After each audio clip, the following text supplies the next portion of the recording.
صلى الله عليه وسلم وشر الأمور محدثاتها وأشهد أن محمدا عبده ورسوله أما بعد فإن خير الحديث كتاب الله وخير الهدي هدي محمد صلى الله عليه وسلم وشر الأمور محدثاتها وكل محدثة بدعة وكل بدعة ضلالة وكل ضلالة في النار يا أيها الذين آمنوا اتقوا الله حق تقاته ولا تموتن إلا وأنتم مسلمون يا أيها الناس اتقوا ربكم الذي خلقكم من نفس واحدة وخلق منها زوجها وبث منهما رجالا كثيرا ونساء واتقوا الله الذي تساءلون به والأرحام إن الله كان عليكم رقيبا يا أيها الذين آمنوا اتقوا الله وقولوا قولا سديدا يصلح لكم أعمالكم ويغفر لكم ذنوبكم ومن يطع الله ورسوله فقد فاز فوزا عظيما قال الله سبحانه أعوذ بالله من الشيطان الرجيم بسم الله الرحمن الرحيم اتبعوا ما أنزل إليكم من ربكم ولا تتبعوا من دونه أولياء قليلا ما تذكرون وقال رسول الله صلى الله عليه وسلم فيما رواه مسلم في صحيحه عن عائشة رضي الله تعالى عنها قالت قال رسول الله صلى الله عليه وسلم من أحدث في أمرنا هذا ما ليس منه فهو رد وفي رواية رواه البخاري ومسلم وفي رواية لمسلم من عمل عملا ليس عليه أمرنا فهو رد أو كما قال عليه الصلاة والسلام الحمد لله الله رب العالمين حمد وتعريف পরে প্রিয় নবী মুহাম্মদ রাসূলুল্লাহ সাল্লাল্লাহু আলাইহি ওয়াসাল্লামের উপরে দরুদ ও সালামের পর আপনাদেরকে ইসলামী সেন্টারের পক্ষ থেকে আমার পক্ষ থেকে অশেষ ধন্যবাদ জানিয়ে আজকে গুরুত্বপূর্ণ বিষয় আলোচনা করার জন্য আল্লাহ রাব্বুল আলামিন যেন তৌফিক দান করেন সেজন্য তার দরগাহে জানাই দোয়া ও তৌফিক। বন্ধুগণ, আজকে যে বিষয়টা আলোচনা করব সেটা হলো এই, আল্লাহ করে আমরা কিন্তু বাংলাদেশের মানুষ বেশিরভাগই আমাদের খ্যাত সমাজ সম্পর্কে একটা ভালো অভিজ্ঞতা আছে। এই কোনই আবাদ করি আমরা, সেই আবাদের সঙ্গে কিন্তু কিছু আগাছা আসে না। একটা হলো আগাছা, একটা হলো পরগাছা। বুঝেন দিতে জিনিস তো। আজকে ইসলামের যে সমস্ত আগাছা এবং পরগাছা এইগুলি কি এবং কিভাবে আমরা জানব, কারণ আগে না জানলে কিন্তু আপনি সঠিক পথ পাবেন না। তাহলে আমরা প্রথমে আলোচনাতে করেছি যে জেনে শুনে আমরা ভালো করে আবাদ করি। আমাদের আগে ওই দিকে আবাদ হতো, এমন চাষটা কি হয়, আউশ ধানের চাষ হতো। আউশ ধানে কিন্তু ঘাস চাষ বেশি হয়। একদিন খেতে গিয়ে দেখলাম যে আগাছার সঙ্গে ধানও উঠাইছে এক আল্লাহর বান্দা, পরে জানা গেল তার চোখে কম দেখে। যদি আমি ভালো করে না জানি তাহলে অনেক যেটা আবাদ করতেছি করা প্রয়োজন সেটাও হয়তো কেটে ফেলবো অনেক কষ্ট করে করার পরে। অনেক সময় না জানার কারণে, না বুঝার কারণে এক প্রকার একটা ঘাস হতো ধান, ওই ধানের জমিতে ও ধান পাকা পর্যন্ত শেষ করা যেত না। ওই ধানের মতোই কি যেন নাম বলতে আমার খেয়াল না। আর একটা হয় কি পরগাছা, ধান বুনেছি একটা, আরো অন্য নতুন ধান এসে ওর মধ্যে মিক্সড হয়ে যায়, এমনও হয় কিনা। আপনাদেরকে জাস্ট আমি কিছু ফর্মুলা আপনাদেরকে আলোচনা করবো আজ, যে ফর্মুলার মাধ্যমে আপনারা জানতে পারবেন যে ইসলামের এই পরগাছা এবং অগাছা এবং ইসলামের মধ্যে যে সমস্ত জিনিস আপনার এই ইসলামের নামে আমাদের মধ্যে চালু হয়ে গেছে, এই জিনিসগুলি আমাদেরকে কিভাবে আপনি বুঝতে পারবেন যে এটা অরিজিনাল ইসলাম আর এর সঙ্গে কিছু যোগ হয়ে গেছে এটা ইসলামের বাইরে। বন্ধুগণ, এর আগে আপনাদেরকে কয়েকটা কথা, আপনাদেরকে মৌলিক কতগুলি কথা আপনাদেরকে জিজ্ঞেস করতে চাই দিন পরিপূর্ণ না অপূর্ণ? দিন পরিপূর্ণ। আল্লাহ রাব্বুল আলামিন বলছেন, আল ইয়াউমা আকমালতু লাকুম দীনাকুম ওয়া আতমামতু আলাইকুম নি'মাতি ওয়া রাদিতু লাকুমুল ইসলাম দীনা। দিন পরিপূর্ণ। সবাই আপনারা একমত আল্লাহ করেন ইনশাআল্লাহ। তাহলে এই দিনের মধ্যে কোনো সংযোজনের যেরকম অবকাশ নেই, বিয়োজন মানে কমিয়ে দেওয়ার কোনো অবকাশ নেই। যদি বলি যে দিন অপূর্ণ, তাহলে রাসূলের উপরে বিরাট একটা তুহমাত দেওয়া হবে যে তিনি দিন প্রচার করে জাহান্নামে, ঠিক কিনা? কিন্তু আমরা জানি বিদায় ভাবে আল্লাহ রাসূল বলেছিলেন, হাল বাল্লাহ, তোমাদেরকে কি আমার দায়িত্ব, রিসালাতের দায়িত্ব পৌঁছে দিয়েছি 23টি বছরে? সাহাবায়ে কেরাম কি বলেছিলেন? ক্বালু বালা ইয়া রাসূলুল্লাহ, সমস্যা করে বলেছিলেন, হ্যাঁ আপনি পাক পৌঁছেছেন। তিনি আসমানের দিকে আঙ্গুল ইশারা করে বলছেন, আল্লাহুম্মা শাহাদ, আল্লাহুম্মা শাহাদ, আল্লাহুম্মা শাহাদ, আল্লাহ সাক্ষী থাকো আমি আমার দায়িত্ব পালন করেছি না। তুমি তো জানো, কিন্তু যাদের কাছে দায়িত্ব পালন করার জন্য আমাকে পাঠিয়েছ, তারা এক বাক্যে আজকে স্বীকার করেছে আমি দায়িত্ব পালন করেছি। প্রকাশ্যে অপ্রকাশ্যে, ঘরে বাইরে, এমন দিনে রাত্রে, রাগ করে সহজে। আল্লাহ রাসূল 23টি বছর কাজেই ছিল মানুষকে প্রতিটি বাণী পৌঁছে দেওয়া, ঠিক না? এবং আল্লাহ বলছেন সূরা আযাবে, তুমি যদি না পৌঁছে থাকো আল্লাহ তাআলা, তাহলে নবীর নাম থেকে নাম কেটে যাবে, না পৌঁছাবে। এবং রাসূলের উপর ঈমানের একটা অঙ্গ হলো এই যে তাদের কাছে যে আল্লাহ রাব্বুল আলামিনের ঐশী বাণী এসেছিল হেদায়েত, তারা যথাযথভাবে মানুষের কাছে পৌঁছে দিয়েছে। এই বিশ্বাসটি যদি কেউ না রাখে, তাহলে রাসূলের উপরে ঈমানের একটা অঙ্গ পাঠ, ঈমানে তার কি হবে? নাফস বা কমতি হয়ে যাবে। দ্বিতীয় প্রশ্ন আপনাদের কাছে আমি করতে চাই, ইসলামে একটা কথা হচ্ছে কি ইত্তেবা, আর একটা হলো কি ইবতিদা। ইত্তেবা মানে অনুসরণ করা। কার অনুসরণ করবো আমরা? রাসূলুল্লাহ সাল্লাল্লাহু। আমি কিন্তু আপনাদেরকে যেহেতু মৌলিক জিনিস জানাবো, আপনারা কি ভালো বিবেক করার চেষ্টা করবেন, একেবারে সুর দিয়ে গদগদ আওয়াজ আজ করবো না। আপনাদেরকে আমি চাবিটা দিতে চাই, কম্পিউটার দিতে চাই, যার মাধ্যমে আপনি আমার সাধ্য অনুযায়ী এবং আপনার বুঝার উপর এবং জানার উপর নির্ভর করবে, যাতে আপনি ধরে মানে আপনার কাছে একটা কোষ্ঠী পাথর দিতে চাই। এই কোষ্ঠী পাথরে ঘুষলেই বুঝবেন যে সত্যি না বাইরে গলদ রয়েছে। ঠিক আছে, আপনারা একমত আমার সঙ্গে আল্লাহ করে কোষ্ঠী পাথর নিয়ে একটা আজকে বাড়ি যাবেন আল্লাহ করে, আমি এটা দাবি আপনাদের, এবং আল্লাহ যেন আমাকে তৌফিক দিয়ে আপনাদের বুঝাতে পারি। ইসলামের মেয়ে কথা হলো ইত্তেবা করো। হযরত আবু বকর রাদিয়াল্লাহু তাআলা আনহু যখন খেলাফতের দায়িত্ব পেলেন, তখন তিনি বললেন, আনা মুত্তাবি ওয়ালাইসা মুবতাদি, আমি আল্লাহ এবং আল্লাহ রাসূলের কথার অনুসরণকারী মাত্র একজন, নতুন করে কিছু আবিষ্কার করার আমি লোক না। এই জন্য ইসলাম আমাদের ইত্তেবা করার জন্য বলেছে, আতিউল্লাহ ওয়া রাসূল, আল্লাহ আল্লাহ রাসূলের ইতাআত করো। ওয়া উলিল আমরি মিনকুম, ওলামাদের কথা ইত্তেবা করো, কিন্তু ঝগড়া ফাসাদ যদি লেগে যায়, ফাইন তারাজাআতুম ফি শাইইন ফারুদ্দুহু ইলাল্লাহি ওয়ার রাসূল, যদি বলে অমুক হুজুর বলছে এইটা, অমুক হুজুর কয় এইটা, দুই হুজুরের কাছে যাবেন না, এবং দুই হুজুরের সাগরে সে কাছে আসবেন, তারাকতু ফীকুম আমরাইন লাম তাদিল্লু মা তামাসসাকতুম বিহিমা কিতাবুল্লাহ ওয়া সুন্নতি। দুইটা জিনিস তোমাদের কাছে রেখে গেলাম, আল্লাহর কোরআন এবং আমার হাদিস। সুন্নাত কাকে বলে? রাসূলের হাদিস, সেটা বাচনিক হতে পারে, কর্মের মাধ্যমে হতে পারে, স্বীকৃতি দান হতে পারে। এই দুইটা জিনিসকে তোমরা মজবুত করে ধরলে পথভ্রষ্ট হবে। তাহলে এটাও একটা মৌলিক কথা শিখে নেন। ঝগড়া বা কম বেশ যখনই শুনবেন তখন হাদিসে। আপনার দেশে আপনাকে জুমার নামাজে লাল বাতি জ্বালিয়ে রেখেছে, আপনি মুসলিম শরীফে হাদিস পড়েছেন, কোষ্ঠী পাথর পেয়ে গেলেন কে? রাসূল যা করেছে তাই করো, এই দুটাইকেই মানো। উলিল আমরি মিনে এবার বাদ হয়ে গেল।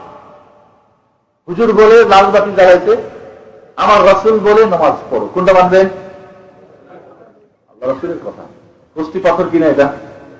পরবর্তী আপনাদের কিছু সাজেশন দেবে কি করলে আপনারা এই কোষ্ঠী পাথর অর্জন করতে পারবেন। আজকে তো ফর্মুলা আপনাকে জানাবো। তাহলে আল্লাহ বলছেন, খুযু মা আতাকুমুর রাসূল ওয়া মা নাহাকুম আনহু ফান্তাহু। মা আতাকুমুর রাসূল ফাখুযু ওয়া মা নাহাকুম আনহু ফান্তাহু। রাসূল যা করতে বলেছে গ্রহণ করো, যা ছাড়তে বলেছে তা পরিহার করো। একটা ব্যাপার বলে নাই, আলেমরাও যা করতে বলে তাই করো, আর তারা যা ছাড়তে বলে তাই ছাড়ো।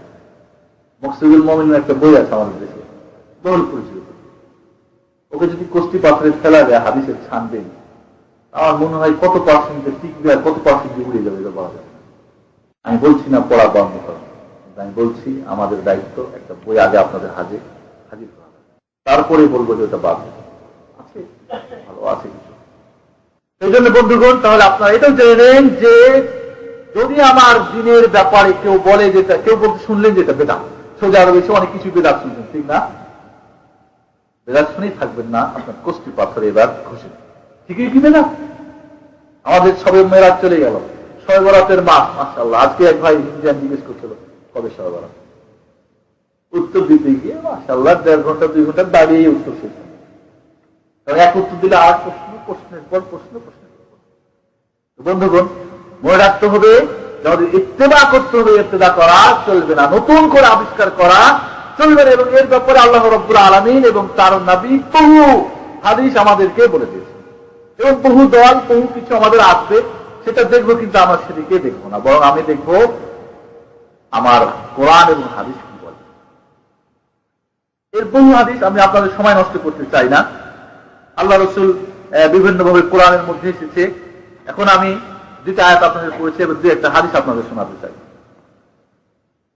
আল্লাহ রাসূল সাল্লাল্লাহু আলাইহি ওয়াসাল্লাম একদিন কি করলেন, একটা সোজা রেখা টানলেন, এরপরে ডানে কিছু দাগ দিলেন, বামে কিছু দিলেন, এবং বললেন ইন্না আল্লাহা আলা সিরাতিন মুস্তাকিম ফাত্তাবিউ ওয়া লা তাত্তাবিউস সুবুলা ফাতাফাররাকা বিকুম আন সাবিলি। এই সোজা পথটা হলো আমার পথ, এটার মধ্যেই থাকো, ডানে বামে যেও না, ডানে বামে শয়তান বসে আছে তোমাদেরকে গ্রেফতার করে তার স্থান যেখানে সেখানে তোমাকে নিয়ে যাবে। তাহলে সরল পথ আপনাকে জানতে হবে কোন, সেটাই হলো কোরআন এবং সহিহ হাদিস। সহিহ হাদিস সবসময় আমরা বলবো, কারণ দুই হাদিস নিয়ে কিন্তু সব গন্ডগোল। যত বেদাত, একটা কথা মনে রাখেন, যত বেদাত, যত অপসংস্কৃতি, যত কিছু আগাছা, যত কিছু পরগাছা, সবকিছুর মূলে জাল হাদিস অথবা জয়ীফ হাদিস অথবা মুনকার হাদিস অথবা যে কোনো হাদিসের কোনো পাত্তাই নেই মানুষের। আমরা বলি হাদিসুন নিসাই, মানে মহিলাদের হাদিস। নিসা মানে মহিলা না, মহিলাদের হাদিস, বা হাদিসুল হুজুর, হুজুরদের হাদিস। এই জন্যে রাসূলুল্লাহ সাল্লাল্লাহু আলাইহি সাল্লাম বলছেন যে আমি মৃত্যুর পরে তোমরা দেখবে অনেক মতভেদ, কেউ বলবে বেদাত, কেউ বলবে না বেদাত হাসানা, কেউ বলবে সাইয়্যা, কত ভাগ করবে। কিন্তু তোমরা এত ইখতিলাফ দেখার পরেও কিন্তু তোমরা আলাইকুম বিসুন্নতি ওয়া সুন্নাতিল খুলাফায়ে রাশিদিন আল মাহদিয়িন মিন বা'দি, আমার সুন্নাত এবং খুলাফায়ে রাশিদিন। কে খুলাফায়ে রাশিদিন? আবু বকর, ওমর, ওসমান। চার খলিফাতের আমলে যদি কোনো সুন্নাত, যেরকম দুই আযানের সুন্নাত ওমর হযরত ওসমান রাদিয়াল্লাহু আনহু যুগে হয়েছে, এটা সুন্নাত, যেহেতু সকল সাহাবীরা এটাকে ইজমা করেছে। কিন্তু কোন একজন ব্যক্তি সাহাবীর হাদিস নেবেন, কোন একজন সাহাবীর কাজ যদি রাসূলের কাজের বিপরীত হয়ে যায়, বুঝার কারণে কোনটা মানবেন? রাসূলের। কোন একজন সাহাবীর কথা যদি রাসূলের কথা তাহলে কোনটা মানবেন?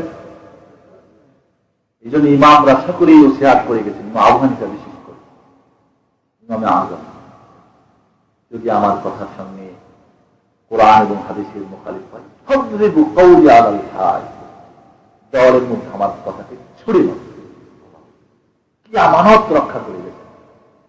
এবং তারা বুঝতেন যে ভুল হতে পারে, কারণ রাসূল এবং নবীরা ছাড়া কেউ ভুলে উঠে না, ঠিক কিনা? কোন ইমামের যদি কথা হাদিস কোরআনের উল্টা হয়ে যায়, ইমামের এতে ফায়দা রয়েছে। কি ফায়দা? তিনি আল্লাহর বান্দা, রাসূল ছিলেন না। একজন মানুষ ভুল জীবনও না হয়েছে, তা আমরা রাসূল মনে করি। এমন করতে করতে এমন তো হয়ে গেছে, তাই যে না, তার দ্বারা কিন্তু ভুল হতে পারে। বন্ধুগণ, তাহলে রাসূলুল্লাহ সাল্লাল্লাহু আলাইহি ওয়াসাল্লাম আমাদেরকে ওসিয়াত করে গেছেন যে কোরআন এবং হাদিস ধরে। এটা একটা মৌলিক কথা, জানলাম কিনা? এরপরে যেটা হলো, সাহাবায়ে কেরামদের বহু কথা রয়েছে, মনে রাখবেন। যখন একটা আগাছা, একটা ওই যা আঘাত করেছেন তার কাছে আসবে, তখন এটা দুর্বল হয়ে যাবে না? হয় কিনা? মনে করে একটা ঘাস, চতুর্দিক দিয়ে একটা ধান লাগাচ্ছে, চতুর্দিক দিয়ে ঘাস, ওই ধানটা ভালো হবে? এমনকি নাও হতে পারে। ওইটাই তার উপরে প্রভাব বিস্তার করে সে দুর্বল হয়ে ওখানে বিলীন।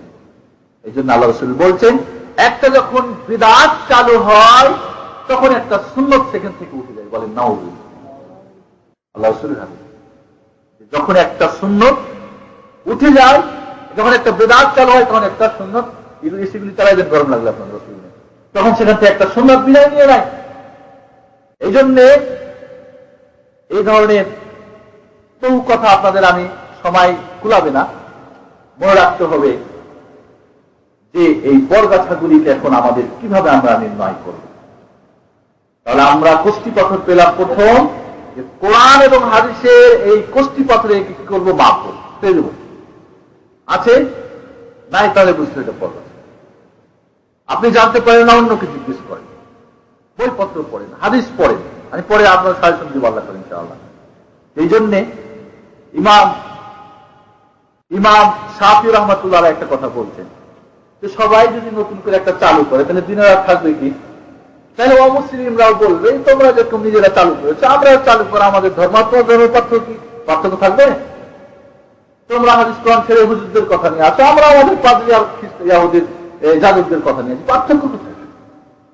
এবং আশ্চর্য হবেন, এখন আমেরিকায় যারা নতুন মুসলমান হচ্ছে, আমাদের ইসলামের কৃষ্টি কালচার দেখে তারা আশ্চর্য হচ্ছে, আরে কোরআন হাদিস একটা আর মানুষ করে আর একটা, এটি কি আশ্চর্য।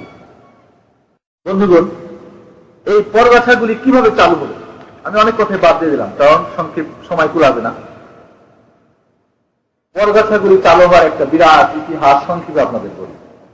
প্রথম ইসলামের মধ্যে নতুন কথা উপভোগ করেছিল আল্লাহ রাসূলের 3 জন সাহাবী, তার বাড়িতে এসে জিজ্ঞেস করলেন কাকে? মা আয়েশা রাদিয়াল্লাহু আনহা। আল্লাহ রাসূল কেমন ইবাদত করেন, কত রাকাত পড়েন, কি করেন? বললেন যে তিনি সারা রাত্রি নামাজ পড়েন, এই তেলাওয়াত করেন, ইত্যাদি ইত্যাদি।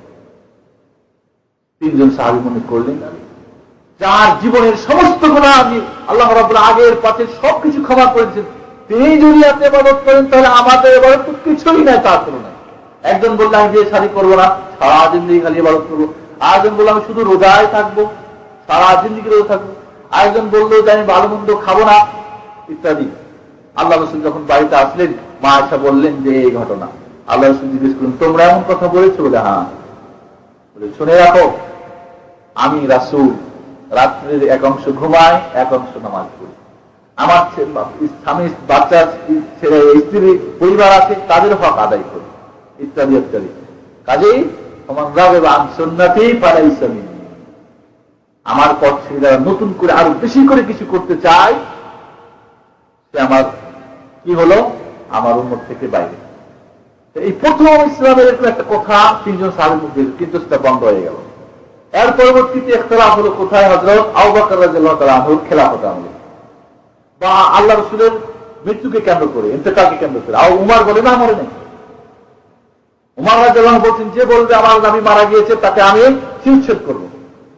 হযরত আবু বকর যখন আয়াত পড়লেন ইন্নাকা মাইয়িতুন ওয়া ইন্নাহুম মাইয়িতুন আফা ইন্না তাও কুতলান ক্বালাত ওয়ালা আকাবিকুম, যদি তোমাদের নবী মরে যায়, ইন্তেকাল করে বা তাকে হত্যা করা হয়, তাহলে তোমরা আবার ফিরে যাবে কুফরিতে।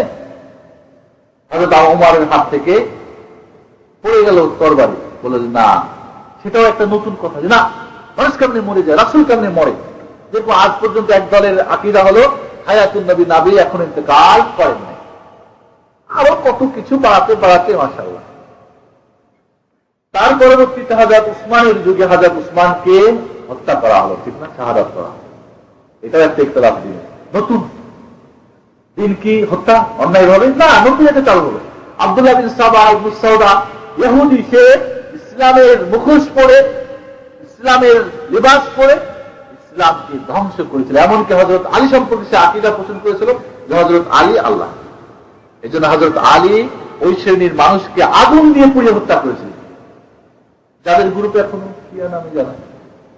এরপরে বানু উমাইয়াদের যুগে মাবাদুল জোহানি একজন, এও নতুন নতুন আকীদার মসলা, কিছু কদর নিয়ে, বিশ্বাস নিয়ে কিছু মসলা তৈরি করে। এবং তার ছাত্র বিশেষ করে জাহাম বিন সাফওয়ান, সেও নতুন করে কিছু নতুন আবিষ্কার করলো। আল্লাহর যে সিফাতি নাম গফফার, রহমান, এইগুলি কিছু অস্বীকার সে করল। বিশেষ করে হারুনুর রশিদের যুগে নতুন বেদাত চালু হলো একটা মুতাজিলাদের মাধ্যমে। এটা ইতিহাস বলছি কিভাবে আসলো, আপনারা খেয়াল করেন। নতুন করে কিন্তু একদিনই এটা হয়ে যায় নাই। হারুনুর রশিদের যুগে মুতাজিলারা একটা কি নতুন আবিষ্কার করলো, কি কোরআন মাখলুক, সৃষ্টিজীব। আমরা যেরকম মাখলুক, আল্লাহ সৃষ্টি, কোরআনও মাখলুক।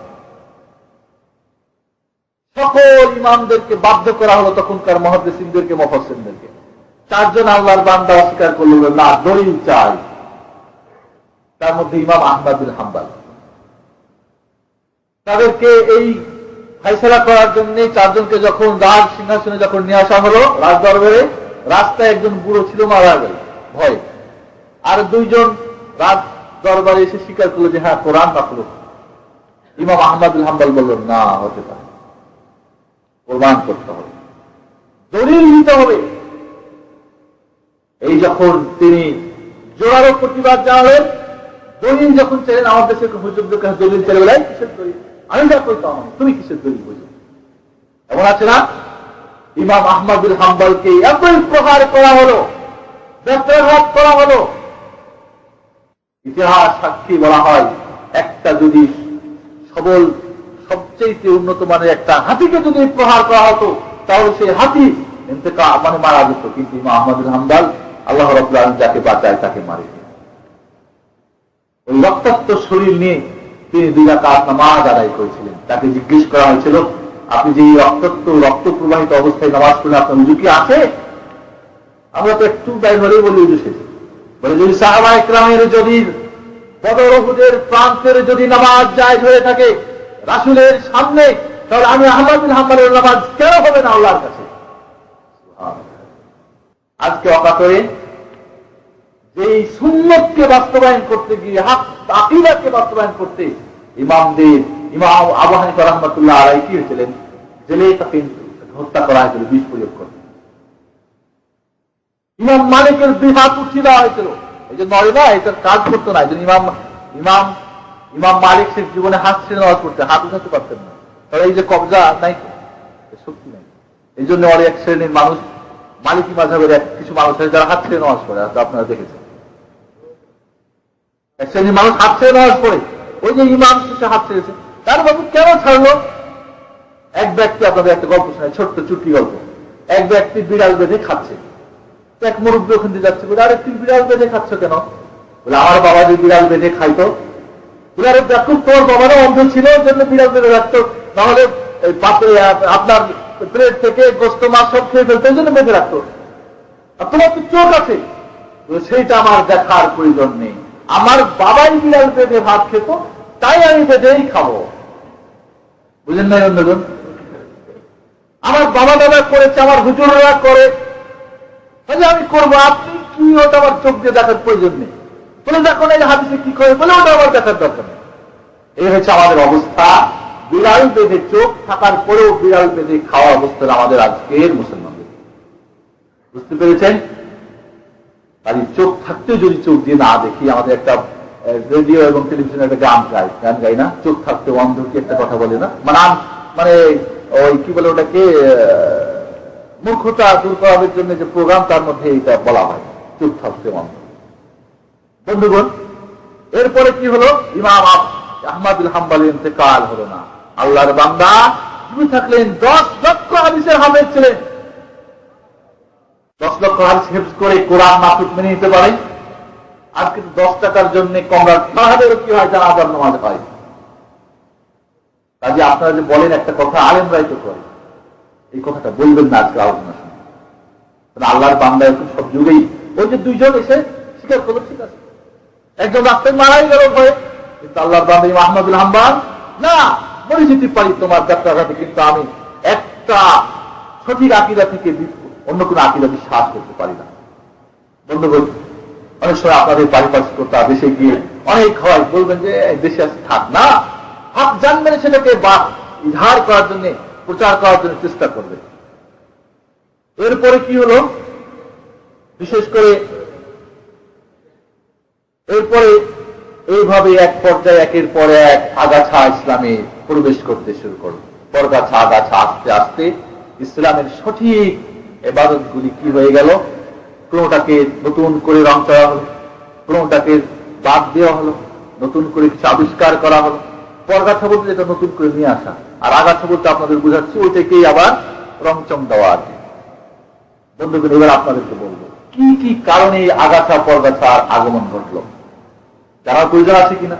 অবশ্যই একটা কারণ আছে, এমনি আছে নাই। প্রথম কারণ আপনাদেরকে বলবো, যেটা আপনারা আমাদেরকে দলিল পেশ করেন, সেটা হলো কি, যদি এটা পরগাছায় এবং মানে ইসলামের ভাষায় যেটাকে বলা হয় বিদআত। কি বলা হয় এটাকে? বিদআত। বিদআত মানে নতুন আবিষ্কৃত জিনিস।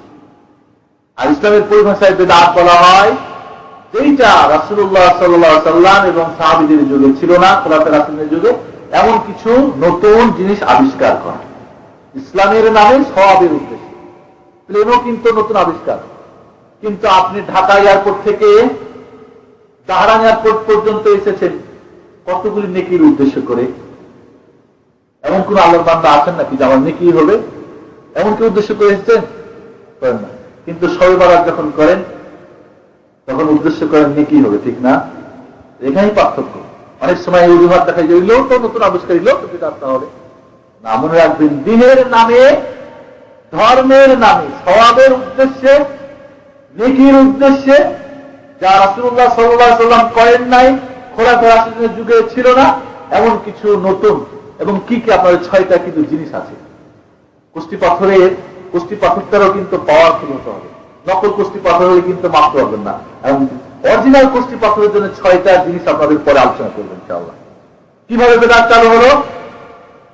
এক শ্রেণীর আলেম, পরিচিত আলেম, নামধারী আলেমদের কি এই ধরনের পরগাছা এবং অগাছাগুলিকে দেখার পরে, জানার পরেও ওই নিড়ানি দিয়ে নিড়াই না, বলে যে না, এটা অসুবিধা নেই, এটা হাসানা, ওইটা বলে সাইয়া খারাপ, এটা বলে ভালো। আল্লাহ কুল্লু বিদআতিন দালালা। আল্লাহ কি বলছেন? ওয়াইয়াকুম মুহদাসাতিল উমুর, নতুন নতুন আবিষ্কার করা জিনিস থেকে তোমরা বেঁচে থাকবে। ফাইন্না কুল্লু মুহদাসাতিন বিদআ, নতুন আবিষ্কার দ্বীনের নামে, সেটা হচ্ছে কি? বিদআত। ওয়া কুল্লু বিদআতিন দালালা, প্রত্যেকটাই নতুন আবিষ্কার কি? পথভ্রষ্ট। এখানে কি বললেন যে ভালো আর মন্দ পার্থক্য করে দিয়েছেন নাকি? আল্লাহ রাসূল পার্থক্য করেন, আপনি কেন পার্থক্য করবেন? কোনো একটা বিদআত ভাগ করার। অকুল্লু যালালাতিন ফিন্নার, প্রত্যেকটাই নতুন আবিষ্কারের স্থান তার জাহান্নামে। আল্লাহ রাসূল বলছেন, বুখারী মুসলিমের হাদিস, মান আহাদাতা ফি আমরিনা হাযা মা লাইসা মিনহু ফাহুয়া রাদ্দ। এই ধর্মে নতুন করে কেউ তৈরি করলে, মান আহাদাতা, মান যে কেউ, আলিমই হোক আর জাহেলি হোক, আরবি হোক আর আগামী হোক, লেবাসধারী হোক আর অলেবাসধারী হোক, যে মান, আরবিতে মান তার মিন, এরা বলে মিন মান, যে কাউকে বলা যায় না। এই দেশের গান মন্ত্রীকেও মিন বলা যায় মান। আর একজন একেবারে নিম্ন শ্রেণীর আমাদের বাঙালিকে আমাদের মিসকিন ধরে, আমরাও মান, ঠিক কিনা? যে কেউ আলেমরা জারি করলে নতুন করে ওটা বেদাত হবে, ওটা হাসানা হবে, হ্যাঁ, আর সাধারণ পাবলিক করলে ওটা সাইয়া হবে। কোথায় যাবে? প্রত্যেকেই জাহান্নামে। আল্লাহ রাসূল আরো বলছেন, মানা হাদাসা, যে নতুন করে তৈরি করলো, তাহলে একটা যুক্তি খাটাবেন আপনারা, যেটা তৈরি করছে আলেমরা, আমরা তো করি না, তাহলে আমাদের জন্য বিদআত না? মানা হাদাসা, যে নতুন করে তৈরি করেছে, হেটা বুঝবে, আমাদের কি যায় আছে? আল্লাহ রাসূল বলেন এই হাদিসের, আপনার এই যুক্তি খণ্ডের জন্য অন্য ইবারত, অন্য হাদিসের লফজ কি? মান আমিলা আমালান লাইসা আলাইহি আমরুনা, যে কেউ আমল করবে। এবার আপনি তৈরি করলেন না, আপনি আমল করলেন, লাইসা আলাইহি আমরুনা, তার স্বীকৃতি আমার কোরআন হাদিসে নেই, সেটা প্রত্যাখ্যান, কোন বুদ্ধি নেই বাজবে। জানি আল্লাহ রাসূল এরকম যুক্তি আপনারা খারাপ করবেন, কারণ তার কথা জানে এবং মানে। আওয়ামী খেলা এক শ্রেণীর বেদাত, এই পরগাছা অগাছাগুলিকে হাসানা এবং সাইয়্যার ভাগ করে করতে গিয়ে এক শ্রেণী যেরকম সাবেত করেছে, আর এক শ্রেণীর আলেম চুপ থেকেছে, বলে এগুলি যদি বরাবরি করি বেদাত হবে। আপনারা এরকম বরাবরি করেন, এগুলি নিয়ে কত ফিতনা হয়। বারে দিনের নামে নতুন আবিষ্কারের চেয়ে বড় ফিতনা কি হতে পারে? হ্যাঁ, ধান লাগালাম আমি, পাকবে তখন ধান কীটনাশক না হয়ে আপনার ধানের জমিতে হয়ে গেছে অন্য কিছু, খাওয়া আসবে নাকি বাড়িতে? কিয়ামতের দিন। এই জন্য আল্লাহ বলছেন, আল্লাহ বলছেন, কুল হাল নুনাব্বিউকুম বিল আকসারিনা আমালা আল্লাযীনা দাল্লা সা'য়ুহুম ফিল হায়াতিদ দুনিয়া ওয়া ইয়াহসাবুনা আন্নাহুম ইহসিনুনা সুনআ। আল্লাহ বলছেন যে ওদের সম্পর্কে কি তোমাদেরকে বলে দিব না? রাসূলকে বলতে বলছেন, যারা এই পৃথিবীতে অকাম কুকাম পরগাছা অগাছা সৃষ্টি করে বলে যে না এটাই আসল, ওরা মনে করে এটা ভালো। কিন্তু আল্লাহ বলছেন যে তারা কি পথভ্রষ্ট, তারা জানে না আদৌ যে তারা কোথায়, তাদের স্থান কোথায় তারা গেছে। অনেক কাজ করেছে কিন্তু কান্তাল নেই। মনে রাখবেন, শয়তানের কাছে সবচেয়ে প্রিয় আমল হচ্ছে বিদআত। কেন বলতে পারেন? কেউ উত্তরটা দিতে পারবেন? যে বিদআত করে কি মনে করে করে? নেকির উদ্দেশ্যে করে। নেকির উদ্দেশ্যে যে করবে সে কোনদিন তোবা করবে? আপনি যদি জানেন যে এটা ভালো কাজ, আপনার আকীদা, কোনদিন ওইটা থেকে তোবা চাইবেন না। আপনি আমাকে 2 থাপ্পড় মারার পরে যদি মনে করেন এটাই ছিল এক প্রাপ্য, তাহলে কোনদিন আমার কাছে আসবেন যে আমাকে ক্ষমা করবেন?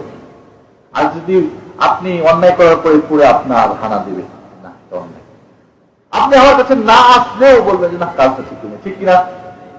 এই জন্য শয়তানের বাণী হলো কি, আহলাকতু বানি আদম বিদ-দুনূব ওয়া আহলাকুনি বিত-তাওবাতি ওয়াল ইস্তিগফার। শয়তান কি বলে যায়? যে বনি আদমকে আমি ধ্বংস করি পাপের কাজ করে, ওরা আমার ধ্বংস নিয়ে আসে, আল্লাহর কাছে তওবা করে, ইস্তিগফার করে। যতই পাপ করে যখন আল্লাহর কাছে হাত উঠে, আল্লাহ বলে দিলাম মাফ করে। বরং আল্লাহ প্রতিদিন আসমানে নেমে এসে বলে, কে আছে তোমাদের? হ্যাঁ, হাদিসে আছে, সেই হাদিসে যে আল্লাহ সকালবেলা হাত বাড়িয়ে দেয়, হে রাত্রির পাপীরা, আসো আমার কাছে ক্ষমা চাও, ক্ষমা করে দিই। রাত্রিবেলা আবার হাত বাড়িয়ে দেয়, দিনের বেলা যারা পাপ করেছো, অন্যায় করেছো, আমার কাছে হাত উঠাও, আমি তোমাদের ক্ষমা করি। এবার শয়তান বড় ব্যস্ত, কি করা যায়? নতুন কিছু একটা দোষ লাগবে, যার কারণে সে এই তওবা এবং ইস্তিগফারের জন্য না ভাব ধরে। কি? এবার শয়তান বলছে নতুন করে একটা আবিষ্কার, সেটা হলো কি, দিনের নামে কিছু কাজ চালু করা। এরপরে এদেরকে বিদআতের নামে নতুন করে আবিষ্কার, নতুন কিছু সংযোজন করাই দিলাম, আর এটা করে কিন্তু সে তওবা আর করে না, আমার হালাকাতেও আর আসে না। এইবার তাহলে এই জন্য শয়তানের কাছে সবচাইতে শিরকের চাইতো জঘন্য, শিরকের চাইতো শয়তানের জন্য বড় হাতিয়ার, বড় যেটা হাতিয়ার, সেটা হলো কি, বিদআত। কারণ বিদআতই কোনদিন তওবা করে না। এবং যারা বিদআত করে তাদের সঙ্গে বসে দেখবেন, আমি যেরকম আলোচনা করছি চাইতো সত্য ও মিষ্টি সুরে আপনাকে বুঝে বুঝে না, এটা দিনেরই জিনিস। এই ওয়াহাবিরা বুঝলো না, বুঝছেন? সালাফিরা বুঝলো না, অমুকরা বুঝলো না। কি এর মধ্যে? কারণ কে তার পিছনে? শয়তান। এই জন্য বন্ধুগণ, যেটা 1 নম্বর কারণ হলো যে এক শ্রেণীর আলেম সেটাকে হাসানা বলে চালাই দেওয়া, এক কারণ। 2 নম্বর কারণ হলো মানে পরগা থেকে গাছ মনে করে এটাই না, এটাই আবার। দ্বিতীয় কারণ হচ্ছে এক শ্রেণীর আলেম জানার পরও, এক শ্রেণীর আলেম আছে পারিপার্শ্বিকতা ভাবে, চাকরি বুঝে, রুজি বুঝে, আজকাল আল্লাহ করে আমাদের বহু ইমামরা বলতে শিখেছে, কি করবো না করলে যে চাকরিটা থাকবে না, বলে না। আমার অনেক ভাই আপনারা আমাকে শুনিয়েছেন। তাহলে তারা চুপ থাকার কারণেও এটা চালু হয়েছে। 2 নম্বর কারণ। 3 নম্বর কারণ হল সরকারি ভাবে এর সহযোগিতা করা, যেরকম বাদশাহ হারুন আর রশিদ সহযোগিতা করলো। বলো কোরআন মাসলুক। আমাদের দেশে রেডিও টেলিভিশনের মাধ্যমে এই বেদাতগুলোর জন্য ছুটি ঘোষণা করা হয় না, হাল্লারুটি খাওয়ার জন্য একটা সময় দেওয়া হয় না, সরকারি ভাবে প্রচার করা হচ্ছে। বলে যদি এটা বেদাতি হবে তো রেডিও টেলিভিশনে কেন? রেডিও টেলিভিশন কার আওতাভুক্ত হয়? কার? সরকারি। আর সরকার আলেমদের মাশাআল্লাহ যে ইচ্ছে হবে সেই বিষয়ে কাম করে কিনতে। তৃতীয় কারণ হচ্ছে না জেনে না বুঝে ফতোয়া দেওয়া। আল্লাহর বান্দা এমন আছে, জিজ্ঞেস করেন, আচ্ছা সৌদি আরবে শুনে আসলাম যে এটা বেদাত, ওটা বেদাত, কি বলো? না জানে না আদৌ গ্রন্থটাতে কোথা থেকে এসেছে। এক শ্রেণীর আলেমের অজ্ঞতাবশত ফতোয়া আমাদেরকে বেদাত করতে বাধ্য করেছে, এবং এটাকে আমরা ভালো মনে করেই করতেছি। এটা একটা কারণ কিনা আপনার একমত আমার সঙ্গে কারণ বলিতে। আর একটা কারণ হল কি, অন্ধভক্ত, যেটাকে তাকলিদ বলে। তাকলিদ আমি হারাম করছি না, সাধারণ জন্য তাকলিদ জায়েজ আছে। কিন্তু বন্ধুগণ, আপনাকে যদি বলা হয়, আপনার বিবি সাহেবরা যদি বলে যে মেহমান এসেছে, হ্যাঁ এই ডালটা ঘি ভালো, সবকিছু ভালো কিনে নিয়ে আসবেন, বাজারে গিয়ে বুঝি চোখ বন্ধ করে বলবেন যে যা আছে তাই দেন, বলবেন নাকি? একটা কাপড় কিনবেন তার জন্য, আপনার স্বরাষ্ট্রমন্ত্রীর জন্য এর আগে আপনাদের বলে গেছিলাম, এখন কি বলবেন যে ভাই এটা দাও, বাইক নিয়ে সে এবার তো গাড়ি শুনতে হবে না। দুনিয়ার ব্যাপারে আমরা যত প্রকার কৌশল, যত প্রকার বুদ্ধি, যত প্রকার পরামর্শ নিজে না কিনতে পেলে একজনকে বলি, ভাই তুই তো সোজা চল, আমি বেশি আমার জিনিসপত্র কিনে আমি তো দাম রেট বুঝি না, হয় না এমন? হয় কিনা? আমি ঢাকায় গেলে বাজার করে আমার খাওয়াতে হয় দাঁড়া, ও বহুদিন থেকে আগে চল বাজার করে, আমি নিজে কিন্তু সাহস করি না, কারণ ওখানে যে ঠকবাজি আপনার ভালো করে হ্যাঁ, বড় বড় দাড়ি আর বড় বড় করেন, দাড়ি ধরে কসম খাবে কত কিছু। তাহলে দুনিয়াবি কোন জিনিস যেন নকল না আসে, 2 নম্বর না হয়, 1 নাম্বারটা যেন পাই আবার কম দামে, হ্যাঁ, তখন খুব চালাক। কিন্তু দিনের ব্যাপারে আমরা কি হুজুর, আমরা কি জানি হুজুর যা পাই তাই। তাহলে এটা একটা কারণ যে অন্ধ ভক্ত এবং অন্ধভাবে সবকিছুকে মেনে নেওয়া। যেখানে আপনি জানেন যে দিনের নামে কিছু ব্যবসা হচ্ছে, সেখানে আপনি কেন, আপনি জানেন বাজারে 2 নম্বর ঘি দেওয়া হয়, আপনি জানেন 2 নম্বর চাল বিক্রি হয়, 2 নম্বর তেল বিক্রি হয়, 2 নম্বর কাপড় বিক্রি হয়, তাহলে আপনি সেইখানে চোখ খুলে আরেকজনের সহযোগিতা গ্রহণ করেন। দিনের ব্যাপারে কেন আপনি চোখ যা বলবেন, আরে আমরা কি জানি হুজুর যা করে তাই, ও সস্তা সস্তা দিন দিলে খুব মজা লাগে, তাই না? পেট খারাপ হয়ে যাবে কিন্তু সস্তা খেলে, কিয়ামতের দিন রেহাই পাওয়া যাবে না।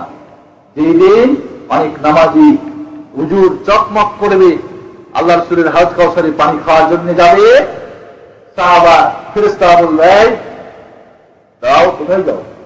আরে ওই যে আমাদের নবী বসে আছে, আমরা হাউজ কাউসারে পানি খাওয়ার জন্য, আমরা তার উম্মত। রাসূল বলবে ছেড়ে দাও, ছেড়ে দাও, এই তো হুজুর জায়গাগুলি চকমক করতেছে, আমারই তো উম্মত, ছেড়ে দাও, কি হয়েছে? না, এরা এই হাউজ কাউসারের পানি খাওয়ার যোগ্য না। কেন, কি হয়েছে? বলে আপনি জানেন না আপনার মৃত্যুর পরে তারা মাহাদাতু নতুন করে কি কি আবিষ্কার করেছে আপনি জানেন না? তাই নাকি? বলে হ্যাঁ। বলে সোহকান সোহকান লিমান গায়রা বাদ, ভাই দাও তাদেরকে যারা আমার মৃত্যুর পরে নতুন করে আগাছা পর্বতা ধর্মের নামে চালু করেছিল, ভাই দাও ওদেরকে। এই হাদিসে রেখে কয়জন টিকবে এবার আপনাদের বুঝতে হবে। এরপরে বন্ধুগণ, আর একটা কারণ হলো কি, সুন্নত এর অজ্ঞতা। আসলে কোনটা যে সুন্নত আর কোনটা বেদাত আমরা জানি না, ঠিক না? পড়ি না, লেখাপড়া করি না। সৌদি আরব আসার আগে যে একটা আরবি বই কিনে পড়েছেন না সবাই? পড়েছেন কিনা? না হলে ইংলিশ শেখার চেষ্টা করেছেন, ইন্টারন্যাশনাল ভাষা। এখানে আসার পরে কি বলে, খুব অধীর হয়ে শুনেন কি বলে আরবি দিয়ে ওরা, আর দিনের ব্যাপারে একটা হাদিস পড়তে চান না। ইসলামিক সেন্টারের ফি বই হলে ওই রেখে দিয়েছেন, আল্লাহর বান্দা পড়েন না, কিয়ামতের দিন জিজ্ঞাসিত হবেন কেন এই বইটা পড়ো না। এই ভুলটা করবেন না। দিনের অজ্ঞতা, সুন্নত সম্পর্কে অজ্ঞতা, যেরকম আপনাদের ওই যে ভাই প্রশ্ন করেছিল নামাজ, এই 2 আযানের মধ্যে এসে অনেক, আপনারা কেন, আমার দেশের অনেক আলেমও এই সুন্নতটি জানে না, আর জানলেও কি কোনো কারণে আমল করতে দেয় না, হয়তো আমরা জানি কি কারণ। তাহলে আপনারা তো দূরের কথা, অনেক আলেম আপনি জিজ্ঞেস করুন, বলতে পারবেন না। যদি বলেন যে মাগরিবের নামাজের আগে 2 সুন্নত সৌদি আরবে পড়া রেখে আসলাম, আমি মক্কায় মদিনায় সব জায়গায় রাখো, ওরা ওয়াহাবি। কি ওয়াহাবিদের কি কোরআন আলাদা, হাদিস আলাদা, বুখারী শরীফ আলাদা, মুসলিম শরীফ আলাদা নাকি? নাসাই ইবনে মাজাহ আলাদা বই কিতাব নাকি? কি এরা কি ঘর থেকে পকেট থেকে নিয়ে এসে সংযোজন করেছে? বন্ধুগণ, কোন এগুলি একটা গালি এবং একটা একজনকে বন্ধ করে রাখা, বিভিন্ন নামে, বিভিন্ন পদে, বিভিন্ন রঙে। যখন রঙিন হয়ে গেছি আমরা, তখন বিভিন্ন নামে মানুষকে বাধা দিয়ে রাখা। ও সাথী, ওরা মালিক, না, দিন সবারই আছে। হ্যাঁ, মাযহাব হয়েছে, 4 মাযহাব 1 মাযহাব করে, কিন্তু এর মানে এই না যে সহিহ হাদিসের কথা বললে ওই অন্য মাযহাবের নাম বলে এটাকে বাদ দিতে হবে। এটা বেআকম না বন্ধুগণ। এটাও একটা কারণ যে সুন্নাতের অজ্ঞতা। এরপর আপনাদেরকে বলবো কিছু তাদের যুক্তি আছে। তারপরে সংক্ষেপে কি বলবো আপনাদের, একটা কথা শুধু আপনাদেরকে বলবো, ইমাম গাজ্জালী রাহমাতুল্লাহ একটা কথা আপনাদেরকে, একটা কুষ্টিপাথর আপনার দিতে চাই, মানে কুষ্টিপাথরটাকে শক্তিশালী করতে চাই। কি ইমাম গাজ্জালী রাহমাতুল্লাহ বলছেন, কোন একজন আল্লাহর ওয়ালিকে যদি দেখো আসমান দিয়ে উঠতেছে, আরেকজন আল্লাহর ওয়ালিকে দেখো তার কারামতকে পানির উপরে জায়নামাজ দিচ্ছে, নামাজ করতেছে।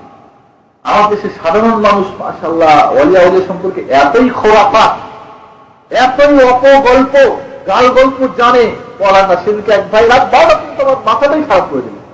খালি হুজুরদের কেরামতি বলতে হইত। অলিদের কেরামতি বিশ্বাস করতে হইতে ইমানের একটা অঙ্গ। অলিদেরকে ভালোবাসতে হবে, কিন্তু কারামত তো অলির ইচ্ছা মতো হয় না, আল্লাহর ইচ্ছা মতো হয়। অলিরা কারামত দেখায়, কেউ কোনোদিন কারামত দেখাতে পারে না। কোন নবী এবং রাসূল তার ইচ্ছাই কোনো মুজিজা দেখাতে পারে নাই, বরং আল্লাহর ইচ্ছাই সেটা হয়, যে কোনো সময় হয়ে ঘটে যায়। আর এরা আমাদেরকে কারামতি দেখায়। অন্ধকার ঘরে হঠাৎ করে আলো কোথা থেকে আসলো, জিনদের কাজ সাজি, ওটা আর এক ঘটনা। দেখ আপনাদের তো বন্ধু করে এই ধরনের গাল গল্প অনেক আছে না? এরকম গল্প আপনাদের জানা আছে কিছু? জানা আছে নাই?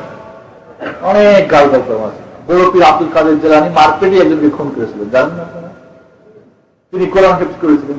স্বয়ং রাসূল দিনের দল শিখতে পারেন এই মারপেট থেকে, আর আব্দুল কাদের জিলানী শিখুন। এর কোন প্রমাণ বাস্তবের কোন আছে? এরকম গল্প জানেন না যে রোকাইয়া উসমানের বাড়িতে বিরাট তাওয়াফের আয়োজন, আলী ফাতেমা গরিবদেরকে ডাকা হলো না, পরে সব খাদ্য কি হয়ে গেল, কয়লা হয়ে গেল, পাথর হয়ে গেল। উসমান সম্পর্কে এমন ধারণা আপনাদের হতে পারে? ফাতেমা গরিব হওয়ার কোনো দাওয়াত দিবে না। তারা তুই হাদিস পড়ে নাই, সরল অলিমাতুল্লাহ আলাউল্লাহ তুতরাতুল ফুকারা, সবচাইতে জঘন্য খাদ্য ওই খাদ্য যেখানে বড় লোকদেরকে ডাকা হয় আর গরিবদেরকে ডাকা হয় না। তারা বুঝি এই আত্মীয়তার বন্ধন বুঝতো যে ফাতেমাকে ডাকা যাবে না, গরিব কাপড় চোপড় ছিলা ফাটা। বাংলাদেশের ইমান দিয়ে হুজুররা হযরত উসমান আর আলী হায়দারের ইমান মাপে। খোরাফাত নাই বলি? এমন গল্প শুনেন নাই যে হযরত মুসা আলাইহিস সালামকে তার একজন মহিলা বললে যে আমার বাচ্চা কাচ্চা হয় না, আল্লাহকে জিজ্ঞেস করি তো, বলেন তো, জিজ্ঞাসা করে বললো না বাচ্চা কাচ্চা হবে না। পরে দেখি এক ফকির এসে বলে যে এক রুটি দেगा उसका एक बच्चा होगा, जो 2 রুটি देगा उसका 2 बच्चा होगा, जो 3 রুটি देगा उसका 3 बच्चा होगा। এক রুটি দিলে এক বাচ্চা পাবে, 2 রুটি দিলে 2 বাচ্চা, 3 রুটি 3 বাচ্চা। রুটি খাওয়াই দিল, বাচ্চা হয়ে গেল। এবার মুসার কাছে গিয়ে আপনি আল্লাহর নবী দাবি করেন, আপনি বলতে পারেন না আমি এই বাচ্চা পেয়ে গেছি। আবার আল্লাহকে জিজ্ঞেস করলো, আল্লাহ বললেন মুসা 1 প্লেট মানুষের গোশত হাজির করো। মুসা পরেশান, কে মানুষের গোশত দিবে খেতে? জীবিত মানুষের গোশত হাজির করো। জঙ্গল দিয়ে মুসা পরেশান হয়ে হাঁটতেছিল। এক পাগল বলল, কি ব্যাপার হে আল্লাহর নবী, মুসা এত ব্যস্ত, কি হয়েছে? বলে এই ব্যাপার। বলে তাই নাকি? আরে আল্লাহ কি গোশত দিয়ে আমার সৌভাগ্য করে তৌফিক দান করেন, দেন। আল্লাহ দিয়ে দিল। আল্লাহ বলে মুসা এখনো বুঝতে পারো নাই? না। বলে যে পাগল তার গোশতকে দিতে পারি, সে দোয়া করলে আমি রক করতে পারি, ফেরত দিতে পারি। এরকম গাল গল্প শোনেন নাই? শুনছেন? এমন গল্প বহু এরকম যদি আপনাদের বলতে চাই, এরকম মানে খোরাফাত এটাকে বলে আরবিতে, মানে গাল গল্প অলিদের নামে। আমরা যখন এগুলি কথা বলি তখন বলে যারা অলিকে ভালোবাসে না।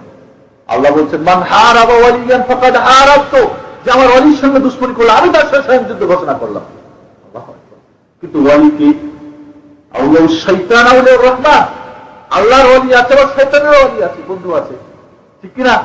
আল্লাহ বলছেন আল্লাহ ওয়ালিউল্লাযিনা আমানু ইখরিজুহুম মিনাদ যুলুমাতি ইলান নূর। মুমিনদের বন্ধু ওয়ালিকে আল্লাহ, তাদেরকে অন্ধকার থেকে আলোর পথে নিয়ে যায়।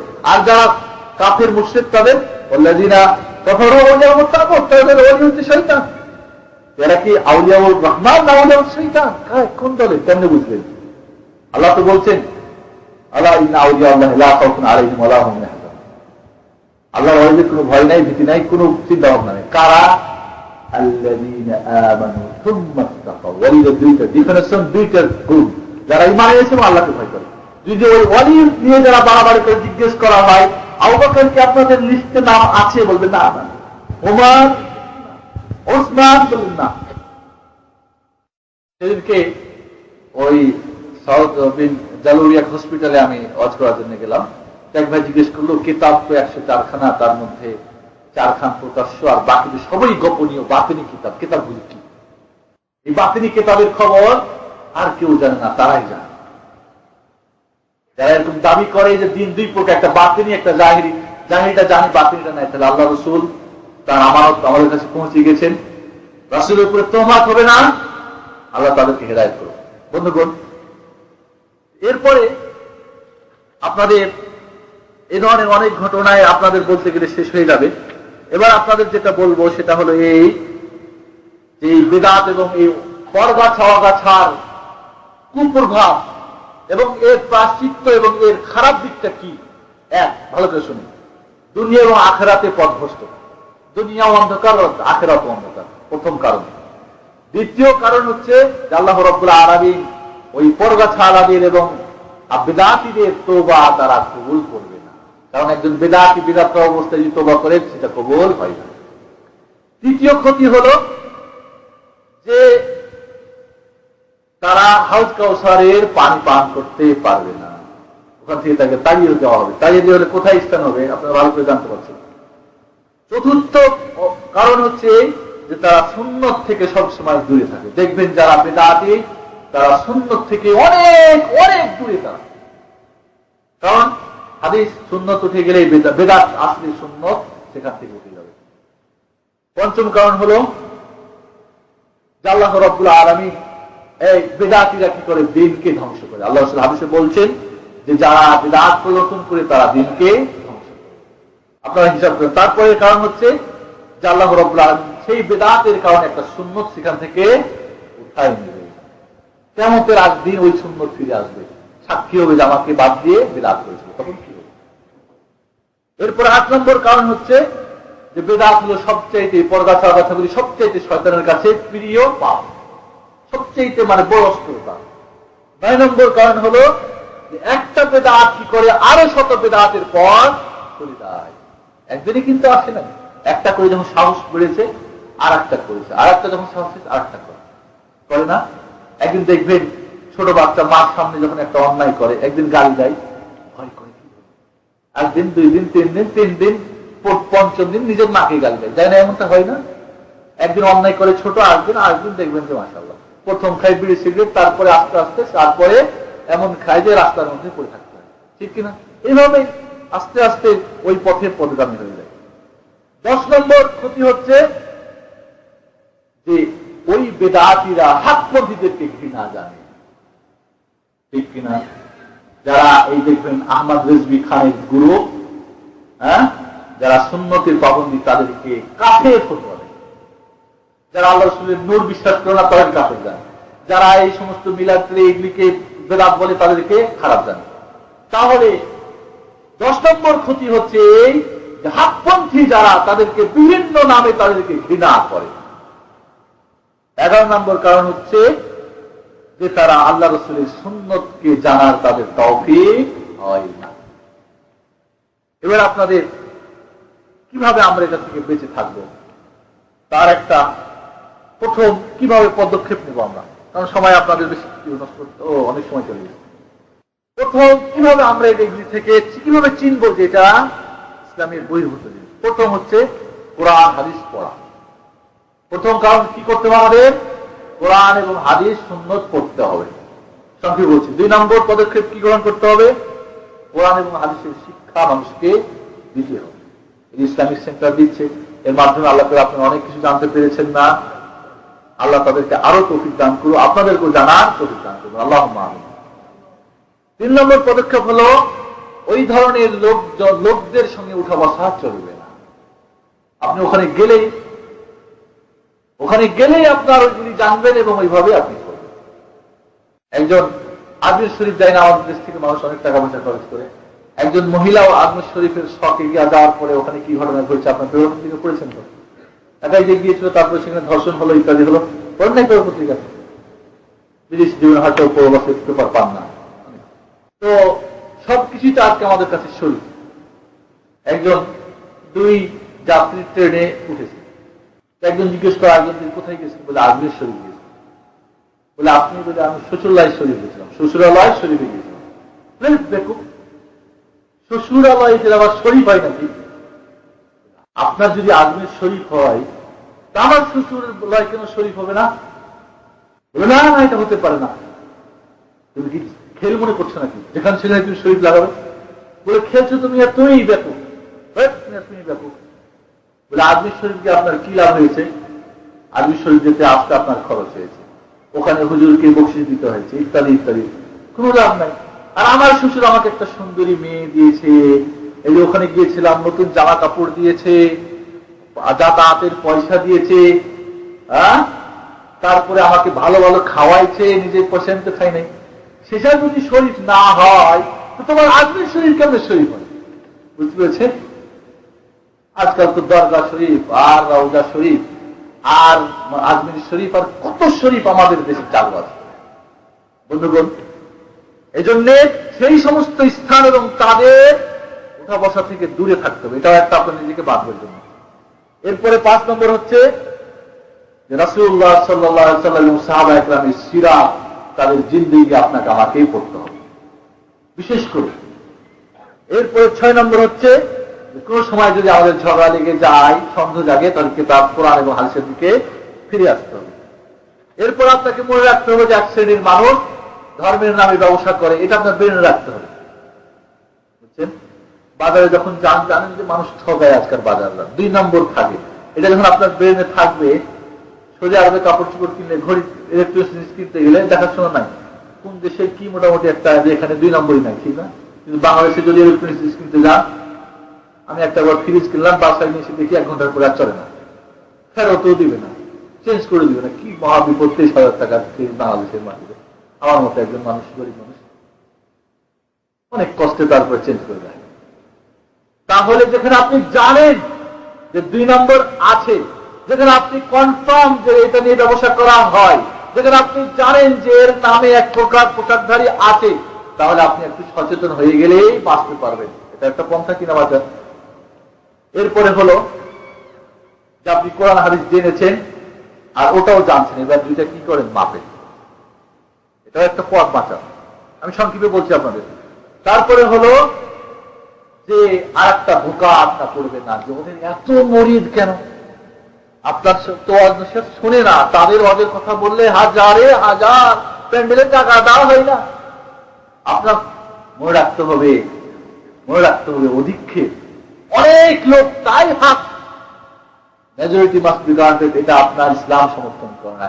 এই সমস্ত আমরা এখানে যদি এখন বলি যে এখন রাত, এই দিন, আর আল্লাহর বান্দা একজন চোখ নাই যদি বলে না এখন রাত, কারটা সঠিক হবে? বলেন বলেন না, তুই চোখে দেখিস না, তুই কি বুঝিস? চলবে যুক্তি? বলেন না আপনারা, কথা বলেন, তাহলে একটু করবো যে আপনারা শুনছেন। একজন অন্ধ ব্যক্তি যদি বলে এখন রাত, আর সারা পৃথিবীর মানুষ যদি বলে এখন দিন, তাহলে তাকে যুক্তি দিয়ে ঠকা যাবে না যে তোর চোখ নাই, যাবে? এই জন্য বন্ধুগণ, অধিক্ষের কোন বড়াই বায়ের যুক্তি দিনে চলবে না, বরং হাক নাদুর আমার হাক কাহিন তোমায়াদুর। একজন গরিব দুঃখী, একজন সত্যবাদী, যার সঙ্গে হক তার সঙ্গে আমরা থাকবো। আমাদের দেশের পার্লামেন্ট না, জনগণই ক্ষমতার উৎস, যা বলবে সেটাই ধর্ম, সেটাই দিন, সেটাই নিয়ম কানুন। বরং ইসলাম বলে হক যদি একজন হয় সেটাই হক, বুঝছেন না? ওমর রাদিয়াল্লাহু তাআলা বলছেন মোহর বেশি হয়ে গেছে, এটা কমাই দিতে হবে। একজন মহিলা দাঁড়িয়ে বলে, ওমর তুমি কোরআনের আয়াত পড়ো নাই? বলা আতাইতুম ইহদাহুন্না কিনতারা, স্বর্ণের জিপি দিয়ে যদি বিয়ে করো, তারপরে জোরপূর্বক ওই স্ত্রীর অনুমতি ছাড়া সেখান থেকে তুমি কি চিনতে পারবে না? তো কি স্বর্ণের কি ঢিপ দিয়ে বিয়ে শুরু হয়েছে? এখনো ওগুলো হয় নাই। ওমর রাদিয়াল্লাহু অবাক হয়ে দাঁড়িয়ে থাকেন, কাঠ হয়েছে। ঠিক আছে, বললেন ভাই তুমি জানো, বলো। আমার দেশের হুজুররা বলে প্রশ্ন করলেই নাকি বেয়াদব হয়ে যায়। এমনকি সংগঠন আছে, ওদের সংগঠন কোনো প্রশ্নই করা যাবে না। এরপরে মনে রাখতে হবে যে আপনাকে বলতেছে যেটা সুন্নত, তার আমল আখলাক আপনি দেখেন। ওই ইমাম গাজ্জালির কথা যদি দেখো, ওই কথাটা পূরণ করে নিয়ে আপনাদের ভুলে গেছি, যে যদি দেখো যে আল্লাহর ওয়ালি আসমান দিয়ে উঠতেছে আর জাই নামাজে পানির উপরে জাই নামাজ বিছিয়ে নামাজ পড়তেছে, আর যদি দেখো বিন্দু পরিমাণে তার সুন্নতের খেলাফ সে করতেছে, ফাআলাম ফাইন্নাহু শাইতান, জেনে রাখো আল্লাহর বান্দা সে শয়তান। কারণ বিন্দু পরিমাণে যে খেলাফ করবে সে আল্লাহওয়ালি হতে পারবে, ধোঁকায় পড়বে না। যাই হোক, এরপরে আপনাকে আর একটা শেষ পরামর্শ দিব, সেটা হলো কি, তাদের এই মুখোশ যে সমস্ত যারা খুলে দেয়, যারা আপনাদেরকে সঠিক করে কি করে মাপে দিতে পারে, তাদের বই পুস্তক পড়ুন, অর্থাৎ এই জালিয়াতের বইগুলি ভালো করে পড়ুন। এর মাধ্যমে আপনি জানতে পারবেন যে কোনটা সুন্নাত আর কোনটা বেদাত, যেটা হয় এটা যায় না বাইরে আপনি হাদিস কোরআন আলোকে বুঝতে পারবেন, এটা একটা পথ কিনা।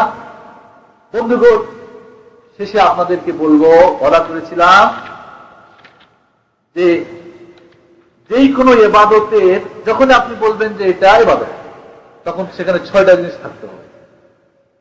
যখনই বলবেন আপনি যে এই জিনিসটা ইবাদত, এটা করলে সওয়াব আছে, না করলে গুনাহ আছে, বা মুস্তাহাব হলে নেকি আছে, না করলে গুনাহ নাই, ঠিক আছে, তখন 6টা জিনিসের উপস্থিতি আপনি দেখবেন। প্রথম, এর সাবাব কি, কারণ কি, কেন একে চালু করা হয়েছে। অবশ্যই এর মধ্যে একটা হিকমত আছে। চালু কেন করা হয়েছে? মিলাদ শরীফ চালু করা হয়েছে কি কারণ? হুজুরদের খাওয়া দাওয়ার কারণ। খাওয়া দাওয়ার কারণ কোন ইবাদত হয়নি, ঠিক কিনা? আপনার হাসবেন না, মানে বোঝার চেষ্টা করেন। আমি কিন্তু কোন আলেমকে আমি কটাক্ষ করে কথা বলার চেষ্টা, এগুলি কথাগুলি অনেক অতিরঞ্জিত আসলে আপনাদেরকে বুঝাবের জন্য। আল্লাহ কসম করে বলছি, কাউকে যেন আল্লাহ আমাকে আমার নিয়ত থেকে কাউকে ছোট না করা হয়। আল্লাহ বান্দা হয়তো জানে না, সেই জন্য প্রথম কারণ থাকতে হবে। 2 নম্বরে, এর জিন্স কি ধরনের ইবাদতটা। এটা কি শারীরিক ইবাদত, না মানের ইবাদত, না দুইটাই একসঙ্গে? কোন জিন্সের এটা? এটা কি রাত্রের, না দিনের, না কখন? এইটা না রাতের দিন না, যা জিন্স বলতে বুঝায়, এর যেরকম জিন্স বলতে বলে যে যেরকম এর পুরুষ এবং নারী, এটা একটা জিন্স। জিন্স ওরা পুরুষ, এরা হলো মহিলা। তো ঠিক ইবাদতটা কোন জিন্সে? শারীরিক না মানসিক, না কোন ধরনের ইবাদত? এরপরে হলো কি, এর পরিমাণ নির্দিষ্ট থাকতে হবে শরীয়ত থেকে। ফজরের কয় রাকাত সুন্নাত? যদি আপনি বলেন 4 রাকাত পড়বো, চলবে? ঠিক কিনা? এরপরে কাইফিয়াত, পদ্ধতি, সেজদা আগে না রুকু আগে? বলেন আপনারা একটু। নামাজের সবচেয়ে উত্তম জিনিস হলো সেজদা। তো সেজদাটা যেহেতু উত্তম, সবাই করবো। রুকুটা পরে করবো, হবে? সূরা ফাতিহা পরে পড়বো, অন্য সূরা আগে পড়বো। সূরা ইখলাস পড়লে 3 বার পড়লে 1 কোরআন খতম। কিন্তু সূরা ফাতিহা কয় হাজার পড়লেও কি খতম হবে? কোনো হালকা আছে? নাই। আমি আগে কোরআন খতম দিব, তারপর সূরা ফাতিহা, নামাজ হবে। বুঝার চেষ্টা করছেন আপনারা? তাহলে এর পদ্ধতিও কোরআন আজ দ্বারা থাকবে। জমানা, সময় নির্ধারণ করে দেওয়া। হজ কত তারিখে? 9 তারিখে। আরাফার 9 তারিখ। আপনি যদি বলেন যে না 9 তারিখ না, আমি 9 তারিখের পরে আবার 9 তারিখ আসা পর্যন্ত সারা বছর থাকবো, হজ হবে? হবে? সেহরি খেতে হবে ফজর হওয়ার আগে, নয় ফজর হওয়ার পরে হবে? সূর্য 5 মিনিট আগে আর পাশে কি ডুবে নেই, খাই নিলাম, খিদে লাগছে, হবে না? তাহলে সময় নির্ধারণ করার দ্বারা থাকতে হবে। এরপরে হল স্থান। এখন যদি আপনি হজ করতে হবে কোথায়? আরাফাতে গিয়ে। আপনি বলেন যে না, আরাফাত চাইতে মক্কা বেশি ফজিলত সম্পন্ন, যেখানে কাবা ঘর নেই। আমি 9 তারিখে মক্কায় থাকবো, হবে? রোজার রমজানের রোজা আমি রমজান মাসে করবো না। হজ এত বড় কাজ, হজের সময় করে নেব। হজ করতে এসেছি মদিনা মুনাওয়ারায়, মক্কায়, বাংলাদেশ থেকে হজ করবো, এখন রোজা রমজান মাস না, এখনই রোজা করে নি রমজানের, হবে নাকি?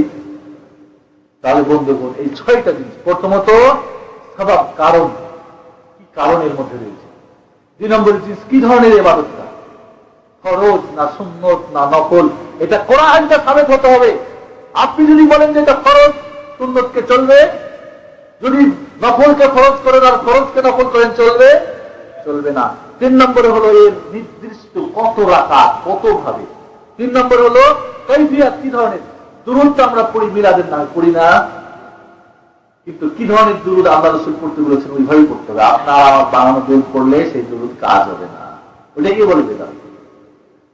দুরূদ ঠিক হয়ে আছে, কিন্তু পদ্ধতি আমরা নতুন করেছি, এই জন্যই বেদাত। এই 6টাকে মিলাবেন। যখন দেখবেন যে 6টা অনুপস্থিত করা হয়, চালকে বুঝবেন, কোন একটা না হলেই বুঝবেন এটা বড়গাছা অগাছা, স্থান না ইসলাম। এটা সময়, দুরূদ পড়ার জন্য কোন নির্দিষ্ট সময় নাই, বা থাকলেও যেভাবে আমরা ওই কোন মৃত্যুর দিবসে করি সেই ধরনের স্থান নাই। আছে 41টা স্থানে, 41টা স্থান নির্দিষ্ট হাদিস করেন আলোকার, যেখানে দুরূদ পড়ার জন্য আদেশ আছে। কিন্তু এর মধ্যে ওইটা না যে বাবা মারা গেলে, বাবা মারার দিন, কুলখানের দিন, চেহলানের দিন, এইগুলো নির্দিষ্ট নাই, হাদিস করা নাই। কারণ তাহলে এটা। এরপর আপনাদেরকে শুধু লাস্টে বলবো কি পদক্ষেপ গ্রহণ করলে আমরা সব কিছু থেকে বাঁচতে পারবো। 3টা পদক্ষেপ। প্রথম পদক্ষেপ হলো কি বন্ধুগণ, তিনটা পদক্ষেপ আমাদের সকলের নেওয়া দরকার। সেটা হলো কি, নতুন করে ইমানের পুনর্জাগরণ করতে হবে। বলবে না সাহেব আমাদের ইমান নাই বলতেছে না, নতুন করে ইমানের, তাহলে ইমান আছে, আমি বললাম নাই যে নতুন করে ইমান দিতে হবে। নতুন করে ইমানের পুনর্জাগরণ কিসের ভিত্তিতে, কথাগুলি কিন্তু খুব ইম্পর্টেন্ট, আপনি ভালো করে মনে রাখবেন, বুঝতে করেন যারা হয়তো জানতে চান। নতুন করে ইমানের পুনর্জাগরণ তাওহীদের ভিত্তিতে। ইমান আছে কিন্তু জাগরণ নাই, আছে জাগরণ কিন্তু তাওহীদের ভিত্তিতে না, ওই শিরক বিদআতে ছেয়ে গেছে। সত্যি ইমান কোনটা আমরা আদৌ জানি না। মনে রাখবেন, তাওহীদ হচ্ছে ইসলামের মূল ভিত। আর এই মূল ভিতকে যদি মনে করেন ছাদে একটা বম দিয়ে ভাঙতে হয়, ওই ভিত ভাঙতে কয়টা বম লাগবে বলুন আপনারা? কমপক্ষে 10টা। ইসলামের ভিত ধ্বংস করার জন্য, এই তাওহীদ ধ্বংস করার জন্য পারমাণবিক বোমা কি জানেন? 1 নম্বরে হলো শিরক, আর 2 নম্বরে হলো স্লো পয়জন, যেটা হলো কি বিদআত। আস্তে আস্তে ওই ভিত নষ্ট হয়ে যাবে। তাহলে প্রথম পদক্ষেপ নতুন করে ইমানের জাগরণ তাওহীদের ভিত্তিতে, ভালো করে মনে রাখেন। 2 নম্বর, ইসলামের নতুন করে ইসলামকে আমাদের জানা এবং অন্যের কাছে পৌঁছা, সালফে সালিহিনের যেভাবে তারা ইসলাম বুঝেছিল ওইভাবে, কোরআন এবং হাদিসের ভিত্তিতে। কারণ বন্ধুগণ, আজকে আপন আপন মত, আপন আপন পথে, আপন আপন বুঝে, আপন আপন ব্যাখ্যায়, আপন আপন চিস্তিয়ায়, আপন আপন তরিকায় ইসলাম প্রচার করছে না? সবাই আপন আপন ব্যাখ্যা দিচ্ছে ইসলামে। কেউ ভাগ রয়েছে জাহেরি বাতিনি, কেউ আরো কত ভাগ, তরিকত মারেফাত। এর আগের আমার ভাই একদিন খুব তরিকত মারেফাতের প্রশ্ন করছিলেন, বারবার, রাগ করবেন না কিন্তু। তরিকত মারেফাত আছে আমি বলেছিলাম, কিন্তু যেই উদ্দেশ্যে করা হয়েছে ওই উদ্দেশ্যে নাই, বোঝার চেষ্টা করবেন। তাহলে বন্ধুগণ, যে আমাদেরকে নতুন করে ইসলামকে জানতে হবে। আজকে আমেরিকার ইসলাম অরিজিনাল ইসলাম, কারণ তারা সহিহ বুখারী পড়তেছে, মুসলিম পড়তেছে, হাদিস আর কোরআন পড়তেছে। ওরা কোন হুজুরের কাছ থেকে, কোন খানকা শরীফ থেকে, কোন মাযহাবের ভিত্তিতে, কোন হুজুরের ভিত্তিতে ইসলাম শিখে না। তারা সরাসরি ইংলিশ ট্রান্সলেট করা আছে শিখতেছে, অরিজিনাল ইসলাম। এবং একদিনে তেমন হতে পারে তাদের মাধ্যমে হয়তো সারা পৃথিবীর নেতৃত্ব, তারা এখন যেরকম কুফরিয়াতের নেতৃত্ব তাদের হাতে, আপনি যেখানেই থাকুন, যারই নেতৃত্ব দেন, মুসলমানের নামে দেন, যদি সত্যিকারের মুসলমান হয়, একদিন নেতৃত্ব চলে যাবে অন্যদের হাতে, যাবে কিনা? ইহুদিদের নেতৃত্ব ছিল ফিলিস্তিন, বাইতুল মাকদেস মুসলমানদের কাছে ছিল, মুসলমানরা অযোগ্য হওয়ার কারণে আবার তাদের কাছে চলে গেছে। অস্বাভাবিক কিছু? এই জন্য বন্ধুগণ, এখানে আপনি মনে রাখবেন, ইসলামকে জানা এবং অন্যের কাছে উপস্থাপন করা কিসের ভিত্তিতে? সাহাবায়ে কেরাম, তাবিঈন, ইমামরা যেভাবে কোরআন হাদিস বুঝেছিল, যে ব্যাখ্যা দিয়েছিল, ওইভাবে নতুন করে নিজের নিজের আপন আপন ব্যাখ্যা এবং মতলব এবং নিজের নিজের স্বার্থের ইসলাম না। ঠিক কিনা? আপনার একমত আমার সঙ্গে? ইমানের ভিত্তি আজকে তাওহীদের উপরে না হওয়ার কারণে। আচ্ছা, তৃতীয়টা বলি। তৃতীয়টা হলো, এবার যখন আমল জানলাম, শুনলাম, এবার এইখান থেকে বাস্তবে, থিওরিক্যাল থেকে আমল করতে, আমল ছাড়া কোনো রেহাই নেই। তাহলে তাহলে আপনাদেরকে বুঝাই, আজকে ইমানের ভিত্তি তাওহীদের উপরে না হওয়ার কারণে, ইসলামের সঠিক রূপরেখা, ইসলামের অরিজিনাল জিনিস আমাদের থেকে অনেক দূরে সরে যাওয়ার কারণে, সাহাবায়ে কেরাম এবং তাবি এবং ইমামদের যে বুঝ, সেই বুঝে আমাদের কাছে না আসার কারণে আমি আশ্চর্য হই যখন মাযহাবী ফিকহের বইগুলি পড়ি। বিশেষ করে আমাদের দেশের, আমাদের যে হানাফি মাযহাবের আমরা অধিকাংশ, যখন হানাফি মাযহাবের ফিকহের বইগুলি পড়ি আর প্রচলিত মাযহাবের যখন আমল দেখি, তখন আমাকে আশ্চর্য লাগে যে কোথা থেকে আসে। আর সবাই কিন্তু মাযহাবের নাম দিয়ে চালাচ্ছে, ইমাম আবু হানিফার নাম দিয়ে চালাচ্ছে, মাযহাবের ওলামাদের নাম। আদৌ কোথাও কিছু নেই। কোন হানাফি মাযহাবের বই দেখাতে পারবে যে মিলাদ যায়, শবে বরাত যায়, আগেকার মুহাক্কিক আলেমদের, এই এখনকার ফেক পূজারী আলেমদের না, কেউ দেখাতে পারবে। বরং বই পড়ে দেখুন, তারা বেদাত বহু আগেই বলেছে, আজকে নতুন করে না। তাহলে আসুন, আমরা যদি ইমানের ভিত্তিতে পুনর্জাগরণ ইমান করি, আমরা তাওহীদের ভিত্তিতে ইমানের পুনর্জাগরণ, সঠিক ইসলাম জানি এবং আমল করি, আর কিছু বাকি থাকলো আপনার আমার সঙ্গে একমত? এই 3টা প্রোগ্রাম হাতে নিতে, নতুন করে ইমানের পুনর্জাগরণ আমরা করি, নিজে জানি অন্যর কাছে প্রচার করি এবং আমরা সেই অনুযায়ী আমল করি। আল্লাহ রাব্বুল আলামিন আমাদের এগুলোকে পারলৌকিক কল্যাণ কামনা করি ইনশাআল্লাহ। এবার আপনাদের প্রশ্নের জন্য রেখে দিলাম, এবার সবে বারাত সামনে, ঠিক কিনা? কেউ হয়তো প্রশ্ন করবেন এবং আমি উত্তর দেব, যে বিষয় সংক্ষেপে আর কি, কারণ আমি আলোচনা করতে গেলে প্রশ্ন হবে না, এটা হবে। সবে মেরাজ হয়ে গেল, আদৌ কোন ইতিহাসের কেউ বলতে পারে না যে নবুয়াতের দশম সনের, এর আগে আপনাদেরকে বলে গেছিলাম যে নবুয়াতের দশম সনের 27শে রজবে মেরাজ হয়েছে, এর কোন ঐতিহাসিক প্রমাণ নেই, বরং হয় নাই এর প্রমাণ আছে। মা খাদিজা রাদিয়াল্লাহু তাআলা আনহা নামাজ ফরজ হওয়ার আগে মারা গেছেন। কখন? রমজান মাসে। রমজান আগে না পরে? রজবের পরে। রজব, শাবান, তারপর না রমজান। তো তিনি পরে যাওয়ার ইন্তেকালের পরেও নামাজ পেলেন না, 2 মাস আগেই নামাজ কি স্পেশাল আমাদের জন্য ফরজ হয়ে গেছিল না? আর সেই মনে রাখতে হবে মেরাজ বিভিন্ন কারণ, বহু ইখতিলাফ, কমপক্ষে 15-20টা কাউল আছে যে এই তারিখে, ওই তারিখে, ওই তারিখে। তারপর আমরা নির্দিষ্ট করে নিয়েছি আলোকসজ্জা কত কিছু করে একেবারে অমদম সরকারি ছুটি, সবে বারাত, সবে মেরাজ আমরা পালন করি। তো বন্ধুগণ, আসুন আমরা সঠিক ইসলামকে জানার চেষ্টা করি এবং এই কষ্টি পাথরে আমার যা আমি করি, যা দেখি, তাকে আমরা ঘুষে মেপে মাপার চেষ্টা করি। আল্লাহ রাব্বুল আলামিন আমাদেরকে সঠিক দিনকে জানা এবং সেখান থেকে আগাছা পরগছাগুলোকে দূর করে দিয়ে আমরা সত্যিভাবে হলো কি পালন কল্যাণ আমাদের আনতে পারি। আল্লাহ রাব্বুল সে তৌফিক দান করুন। আকুলু কাওলি হাযা আস্তাগফিরুল্লাহ ওয়া লাকুম ওয়া লিসাইরিল মুসলিমিন ফাস্তাগফিরুহু গফুরুর রাহিম। কেউ প্রশ্ন করবেন? আমার এক ভাই প্রশ্ন করেছেন, প্রশ্ন উত্তর দেওয়ার আগে সরাসরি প্রশ্ন কি, তবে সমাজের কিন্তু কেউ আমাকে প্রশ্ন করবেন, অনেকেরই এই বিষয়টা স্পষ্ট না। আমি স্পষ্ট করতে সংক্ষেপে প্রশ্নের মাধ্যমে। আমার ভাই প্রশ্ন করেছেন, পেশাব করে পানি দ্বারা ধৌত করা সুন্নত না অন্য কোনো মাটি বা কাগজ দিয়ে কুলুপ ধরা সুন্নত? সঠিকভাবে জানতে চাই। কুলুপ ধরার পরে পানি দিয়ে পরিষ্কার করা, যাই দুটাই একসঙ্গে করলেন। কুলুপ ব্যবহার বা মাটি বা ঢিলা ব্যবহারকে এটাকে বলা হয় আরবিতে ইস্তিজবা, আর পানি ব্যবহারকে বলা হয় ইস্তিনজা। ইস্তিনজা এবং ইস্তিজমার, ঢিলা কুলুপ এবং পানি ব্যবহার করা, দুটো একসঙ্গে করা উত্তম, অসুবিধা নেই। কিন্তু শুধু যদি পানি কেউ ব্যবহার করে সেটাও যায়, শুধু ঢিলা কুলুপ ব্যবহার করে সেটাও যায়, ঠিক আছে? এক শ্রেণীর আমাদের আল্লাহ তাআলা হেদায়েত করুক, তারা মনে করে যে কুলুপ না ধরলে তার কিছু নামাজই হয় না এবং তার নামাজ হয় না ইত্যাদি ইত্যাদি, অনেক কিছুই তার পক্ষে দলিল পেশ করার চেষ্টা করে। কোরআন মাজিদের মধ্যে কুবাবাসীদের আল্লাহ রাব্বুল আলামিন তাদের প্রশংসা করে ইন্নাল্লাহু ইউহিব্বুল মুতাত্তাহিরিনা, তারা পরিষ্কার পরিচ্ছন্নতা বেশি করতে এবং তাদেরকে তাদের প্রশংসা আয়াত নাযিল হয়েছে। আমাদের হুজুররা ব্যাখ্যা দেয় এটা কি, যে তারা কুলুপ ধরার পরে পানি ব্যবহার করতে এই জন্য না, আদৌ না, বরং তারা শুধু পানি ব্যবহার করত। সেই যুগে পানির খুব কষ্ট ছিল, কিন্তু তারা পানির ব্যবস্থা করতো, এই জন্য তাদের প্রশংসায় আয়াত নাযিল হয়েছে। আমাদের এক শ্রেণীর হুজুর মনে করে নিয়েছে যে তারা কুলুপ ধরতে এবং তারপর পানি না, আদৌ না, বরং হ্যাঁ, কিন্তু এমন যদি কেউ হয় যে যার অসুখের কারণে পেশাব ঝরে, তাহলে তাকে কুলুপ ধরাটা তারপরে পানি ব্যবহার করা উত্তম হবে। কিন্তু আদৌ কুলুপ ধরার অপরিহার্যতা নেই যদি সে তার, হ্যাঁ বলে কি জানেন, বলে এই গ্লাসের পানি সব শেষ করার পর আবার যদি নিংড়ায় তাহলে 1 ফোঁটা 2 ফোঁটা পানি পায় না। আল্লাহর বান্দা, মানুষের তৈরি আর আল্লাহর তৈরি একসঙ্গে সাদৃশ্য দিতে চান?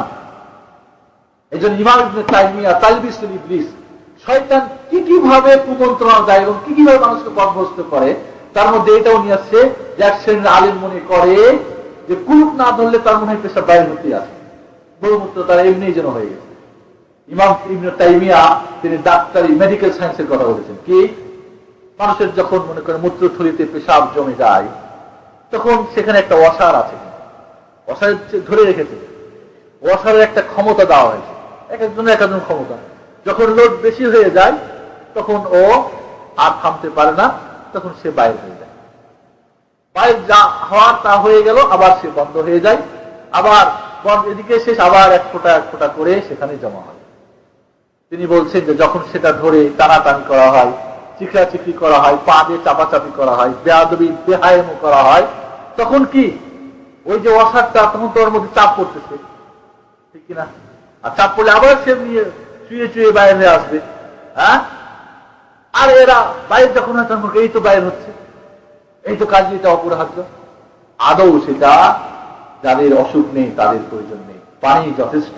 কেউ যদি করে, কিন্তু এইভাবে ব্যায়াম করা, চিখড়া চিখড়ি করা করা, বেহায়ের মতো 40 কদম হাঁটা, এর হাদিস যা হাদিস মানা, আদৌ প্রয়োজন নেই।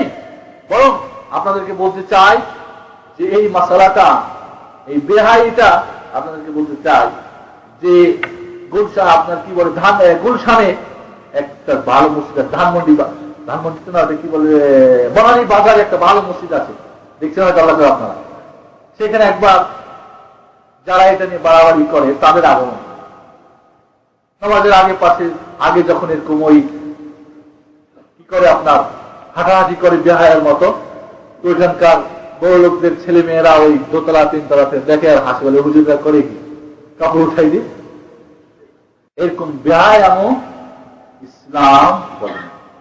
বড় হাদিসে আপনি সেটাকে ঝেড়ে দাও, এটা তো ঝাড়া মারে, ঝাড়া দেন, হাদিসে হাতে ঝেড়ে দেওয়ার কথা, নিয়ে যাবে যেটুকু আছে রাস্তায়। হ্যাঁ, কারো অসুখ থাকলে বা আপনি যদি করেন করেন, কিন্তু অন্যের উপরে চাপাই দিয়ে না, বুঝছেন? কেউ যদি ক্রুদ্ধ উপায় করেন আপনি আপনার সঙ্গে, কিন্তু আপনি ওইভাবে হাঁটাহাঁটি করবেন, খেটাহাটি করবেন, ঝিকড়াঝিকি করবেন, টানাটানি করবেন, এটা ইসলাম আদৌ ইসলাম এই জাহায়াকে পছন্দ করেন। যার কারো প্রশ্ন আছে জি তাড়াতাড়ি বলেন। খুতবার নিয়ম হলো খুতবা দুইটা হবে, দুইটা পার্ট, অর্থাৎ মধ্যখানে একবার বসা। এই বসার আগেরটাকে বলা হয় প্রথম খুতবা, আর পরেরটাকে বলা হয় দ্বিতীয় খুতবা। রাসূলুল্লাহ সাল্লাল্লাহু আলাইহি ওয়াসাল্লাম এইভাবেই খুতবা দিতেন। আরে আশ্চর্য, এই দেশে দেখেছেন লাঠি হাতে নিয়ে খুতবা দেয়, ইমামরা অনেকে লাঠি হাতে নিয়ে খুতবা দেয়। রাসূলুল্লাহ সাল্লাল্লাহু আলাইহি ওয়াসাল্লাম খুতবা দিতেন তখন একটা লাঠি হাতে নিয়ে খুতবা দিতেন। আমাদের দেশের হুজুররা বলে যে আল্লাহ রাসূল বুড়ো হয়ে গেছিলেন তখন তিনি লাঠি নিতেন, কিন্তু আদৌ না, সুন্নাত সাবিতা তিনি লাঠি হাতে নিয়ে সবসময় খুতবা দিতেন। এই জন্যে কোন এক জায়গায় আমি যখন লাঠি নিয়ে খুতবা দিতাম, একজন বলল, কেন আপনি এটা নেন, কেন আল্লাহ রাসূল নিতেন, এই অনেক কিছুই কথা। তো মনে রাখতে হবে, এই দেশে যেরকম খুতবা দেখতেছেন উঠে গেল, প্রথম খুতবা, দ্বিতীয় খুতবা, মধ্যখানে বসা, ঠিক জাস্ট এইভাবেই খুতবা। মেম্বারে উঠে আরবিতে খুতবা বলবে, কোরআন হাদিস পড়বে, বাংলায় অনুবাদ করবে, যা যখন প্রয়োজন তখন আলোচনা করবে, বুঝছেন না? ওই 13 খুতবার আলোচনা আপনাকে আর একটু বলতে চাই যে বানু উমাইয়াদের যুগে তাদের রাষ্ট্রপ্রধানদের জন্য দোয়া, মেম্বারে এই দেশে খুতবাতে দোয়া করে না, এই দেশের রাষ্ট্রপ্রধানদের জন্য, আপনারা বুঝতে পারেন হয়তো। তো বানু উমাইয়াদের জন্য দোয়া করার একটা নিয়ম ছিল। তো যেহেতু লিখিত, এখন আব্বাসিয়া যুগের এক ইমাম সাহেব ওই বানু উমাইয়ার খুতবা নিয়ে এখন দোয়া করে। বিপদ, আরবি তো বুঝেন আল্লাহর বান্দা, আরে আব্বাসীদের যুগে এখন বানু উমাইয়াদের জন্য দোয়া করো, তো হুজুরের আর চাকরি নট হয়ে গেল। কারণ কি বলে, বেটা জানো না এখন আমরা কারা রাষ্ট্র চালাই, কার জন্য তুমি দোয়া করো? আমাদের দেশের 13 খুতবার অবস্থা তাই, কি যে ওর মধ্যে আছে ভালো মন্দ সাধ্য কিছু জানে নাই আমরা অনেকে। এই জন্যে সরাসরি 2টা খুতবা হবে এবং মেম্বারে উঠেই হবে, ইনশাআল্লাহ জায়েজ আছে। তবে আপনারা গন্ডগোল করবেন না, আগে মানুষকে জানান, বুঝান, মাসলাটা বুঝেন, তারপরে। ওয়াইস করণী সম্পর্কে জিজ্ঞেস করেছেন। ওয়াইস করণী, তাকে একজন তাবি ধরা যায়, রাসূলুল্লাহ সাল্লাল্লাহু আলাইহি ওয়াসাল্লামকে তিনি দেখেন নাই, তার সম্পর্কে একটা হাদিস এসেছে। ওয়াইস করণী আল্লাহর বান্দা, নেককার বান্দা, কিন্তু এর মানে এখানেও গজা খিচুড়ি মানে খোরাফি গল্প আছে। ওয়াইস করণী, আল্লাহ রাসূল বললেন যে ওয়াইস করণী বলে একজন এরকম লোক হবে, আর আমার এই জামাটা তাকে নিয়ে দিবে। তো আল্লাহর রাসূলের এক সাহাবী কি করলেন, আল্লাহ রাসূলের জামা দেওয়ার জন্য ইয়ামানে, ওয়াইস করণীর বাড়ি কোথায়, ইয়ামানে, দেওয়ার জন্য ওয়াইস করণীকে খোঁজ করতে করতে পাওয়া গেল যে সেই বকরির রাখাল বকরি চড়াচ্ছে। তো গিয়ে সালাম দিলেন, বলে আপনি কে? হ্যাঁ, বলে আমি তো মদিনা থেকে আল্লাহ রাসূলের সাহাবী। বলে আপনি আল্লাহ রাসূলের সাহাবী? বলে হ্যাঁ। এখন আপনার সমস্ত দাঁত যে দেখতে পাচ্ছি, না আপনি আল্লাহ রাসূলের সাহাবী না। এই দেখো আমার আল্লাহ রাসূলের উহুদের কথা যখন পড়েছি আমি, তখন আমার একে একে 32টা দাঁত আমি ভেঙে শেষ করে দিয়েছি। ওয়াইস করণী যদি ভেঙে থাকে সেজন্য সে ভালো কাজ করে নাই, অন্যায় কাজ করে। আর আল্লাহ রাসূলের দাঁত ভাঙার কথা শুনলে আপনাকে দাঁত ভাঙতে হবে এমন কথাও ইসলাম আপনাকে জায়েজ করে নাই। যেটা আপনার জন্য ক্ষতি ইসলাম হারাম করে দিয়েছে। লা দারার ওয়ালা দিরার ইসলাম, যে আপনার ক্ষতি অন্যের ক্ষতি চলবে না। আপনি বলবেন আমি জান্নাত নিব, আমার মাল সম্পদ সব আল্লাহর রাস্তায় দান করে দেবো, আপনার ছেলে মেয়েদেরকে দিবেন না, হারাম, চলবে না। বলে আমার মাল আমি দিব না, হারাম, চলবে না। এই জন্য আপনার পক্ষেও আপনার জন্য যা ক্ষতি, অন্য জন্য যা ক্ষতি, চলবে না ইসলাম হিসেবে। ওয়াজ করেনি আল্লাহ রসুলের জিন্দগি জামানা, আল্লাহ রসুল ভবিষ্যৎবাণী ওয়াজকরণী সম্পর্কে বলেছিলেন, কিন্তু ওয়াজকরণী সম্পর্কে এতই অতিরঞ্জিত কথা আছে যে সারা রাত বললে শেষ হবে না। সিয়ার আলমন্দ মালাদি খোঁজ করে আপনাদের পড়া শুরু করে এখানে আছে কিনা, তাহলে সারা রাত শেষ হবে কিনা। শবে বরাত সম্পর্কে জিজ্ঞেস করেছেন আমাকে। শবে বরাত আমরা দেশে যেভাবে পালন করি, এটা কি বিদআত? মনে রাখতে বন্ধুগণ, শবে বরাতের পিছনে কোনো সহিহ হাদিস নেই। শবে বরাতের পিছনে কোনো সহিহ হাদিস নেই। ইবনে মাজাহ শরীফে 3টা হাদিস রয়েছে। প্রথম হাদিসটা হযরত আলী রাদিয়াল্লাহু তাআলা আনহু। প্রথম যেটা দলিল পেশ করা আমাদের দেশে সূরা দোখানের আয়াত, ইন্না আনজালনাহু ফি লাইলাতিন মুবারাকাহ, বুঝছেন? তারপর কি বলে আয়াতটার একটু অংশ হচ্ছে ফিহা ইউফরাকু কুল্লু আমরিন হাকিম, যে এই রাত্রে কোরআন নাযিল হয়েছে। কোরআন নাযিল কখন হয়েছে? কদর রাত কোথায়, রমজান না শাবানে? ইন্না আনজালনাহু ফি লাইলাতিল কদর ওয়া মা আদরাকা মা লাইলাতুল কদর, হ্যাঁ না শাহর রমাদান আল্লাযী উনজিলা ফীহিল কুরআন, রমজান মাসে রোজা নামাজ। তাহলে শবে বরাত ওই আয়াত থেকে নেওয়া যাবে। সূরা দোখানের আয়াত দিয়ে যারা শবে বরাত সাব্যস্ত করতে চায়, তাদের মতো পথভ্রষ্ট উনার কিছু দিত এবং মানুষকে পথভ্রষ্ট করে। স্পষ্ট তাফসীরে লেখা আছে, যেখানে ইকরামা থেকে একটা বর্ণনা আছে, অত্যন্ত দুর্বল বর্ণনা। আল্লাহ ইবনে কাসির বলছেন এটা মুনকার, অগ্রহণযোগ্য বর্ণনা। সেখান থেকেই মাশাআল্লাহ আল্লাহ রাব্বুল আলামিন সকলের কদর লিখে দিয়েছেন। ভাগ্য রজনী বলি আমরা। শবে বরাত সব মানে রাত্রি, আর বরাত মানে বিচ্ছিন্ন করা, বা বরাত মানে কিন্তু ভাগ্য হয় না, বিচ্ছিন্ন করা, বা বরাত মানে কিছু হিস্সা বা অংশ। বরাত মানে মনে করি আমরা ভাগ্য, আদৌ বরাত মানে ভাগ্য না। বরাতুম মিনাল্লাহ ওয়া রাসূলিহি, আল্লাহ আল্লাহ রাসূলের থেকে বিচ্ছিন্ন ঘোষণা করা তোমাদের সঙ্গে সম্পর্ক নেই, কাফের মুশরিকরা। বরাত শব্দ আসার কারণে সেই সূরাতে বিসমিল্লাহ উল্লেখ হয়। আর আমরা ওই বরাতের নামে কত কিছু পাগল লাগে বলে, বাঙালি পাগল বরাতের। সব মানে রাত্রি, সব মানে রাত্রি। যদি এটা মেডিল আরবি হতো তাহলে লাইলাতুল বরাত হতো, ঠিক না? আর কোরআন হাদিস কি আরবিতে না? তাহলে আরবি হতো নামটা। ফার্সি নাম মানেই বুঝাচ্ছে সব মানে রাত্রি, ফার্সি নাম মানে এটা আরবির আরব থেকে যায় নাই, বরং সর্বরাত চালু হয়েছে কখন? 448 450 দিকে সর্বরাতের এই ধুমধাম প্রথম ফিলিস্তিনের এই বাইতুল মাকদাস মসজিদে এক শ্রেণীর আলেমরা এটাকে চালু করে। এরপরে আস্তে আস্তে এর সঙ্গে অনেক কিছুই যোগ হয়ে হালুয়া রুটি শেষ পর্যন্ত। হালুয়া রুটি কেন খান? আল্লাহ রাসূলের উহুদের যুদ্ধে দান শহীদ হয়েছিল, ঠিক না? ঠিক কিনা? উহুদের যুদ্ধ হলো শাবান, রমাদান, শাওয়াল মাসের 11 তারিখ শনিবার সকালে। শাওয়ালের 11 তারিখকে টেনে নিয়ে আসলেন কোথায়? আরো 2 মাস আগে। হুজুরের পেটে এতই ক্ষুধা, যার মানে না 2 মাস আগে ট্রেনে এসে খাওয়া। বুঝতে পেরেছেন আপনারা? হযরত আলী রাদিয়াল্লাহু তাআলা আনহু থেকে একটা হাদিস আছে। আল্লাহ রাসূল বলছেন যে এই রাত্রিতে আল্লাহ রাব্বুল আলামিন নেমে আসেন শেষ আসমানে, নেমে এসে বলেন তোমরা, এবং এই রাত্রিতে তোমরা রাত জাগরণ করো, দিনে রোজা থাকো, এবং এই রাত্রিতে আল্লাহ রাব্বুল আলামিন বলে কে তোমরা পাপী আছো, আসো ক্ষমা করে দিই, কার প্রয়োজন আছে আসো মিটাই দিই, ইত্যাদি ইত্যাদি। এই হাদিসটা একটা দুর্বল, বরং জাল হাদিস বলা যেতে পারে। কারণ এই হাদিসের বর্ণনাকারী ইবনে আবি সাবরা, ওর নাম আবু বকর ইবনে আব্দুল্লাহ ইবনে মুহাম্মদ ইবনে আবু সাবরা, ইমাম আহমদ বিন হাম্বল এবং ইবনে মাইন, যারা সবচেয়ে মুহাদ্দিসিনের আপার ক্লাসে, তারা দুইজন বলছে কানা ইয়াদাউল হাদিস, এই হাদিস জাল বানিয়ে বানিয়ে ছড়ায়। এই হাদিসে গ্রহণ করা যাবে? মা আয়েশার হাদিস, আল্লাহ রাসূল হঠাৎ করে রাত্রে নাই, আয়েশা খোঁজ করতে করতে দেখলেন যে বাকি জান্নাতুল বাকি, যেটা আপনারা বলেন বাকির বারকাত, সেখানে আল্লাহ রাসূল যখনই ফিরেছেন, মা আয়েশা আগে দৌড় দিয়ে এসে বিছানায় হাজির। আল্লাহ রাসূল এসে দেখে ফেলেছেন যে আয়েশা আমাকে খোঁজ করতে, কি ব্যাপার, ভয় করছো নাকি? বলে না, আপনি অন্য কোন স্ত্রীর কাছে গেছিলেন নাকি ইত্যাদি। বলে তুমি যাও না, আজকে সর্বরাতের রাত্রি বা শাবান 15 তারিখ, আজকে আল্লাহ রাব্বুল আলামিন বানি গনামের যত গোত্র আছে এদের সেই যে ইয়া রয়েছে ছাগল, এত লোমের সমপরিমাণ সাথে তওবা করেছে। এই হাদিসটা দুর্বল আছে। এর মধ্যে হাজ্জাজ বিন আরতা এর কাজী হলো কি জানেন? একজনের কাছে হাদিস শুনে তাও বর্ণনা করবেন, মন কথা তার উস্তাদকে শুনে নেই, নিজেই বানায় বানায় বলছে দুর্বল হাদিস, অগ্রহণযোগ্য হাদিস, মহদাল মুনকাতে হাদিস, মুদাল্লিস হাদিস, মুদাল্লাস হাদিস।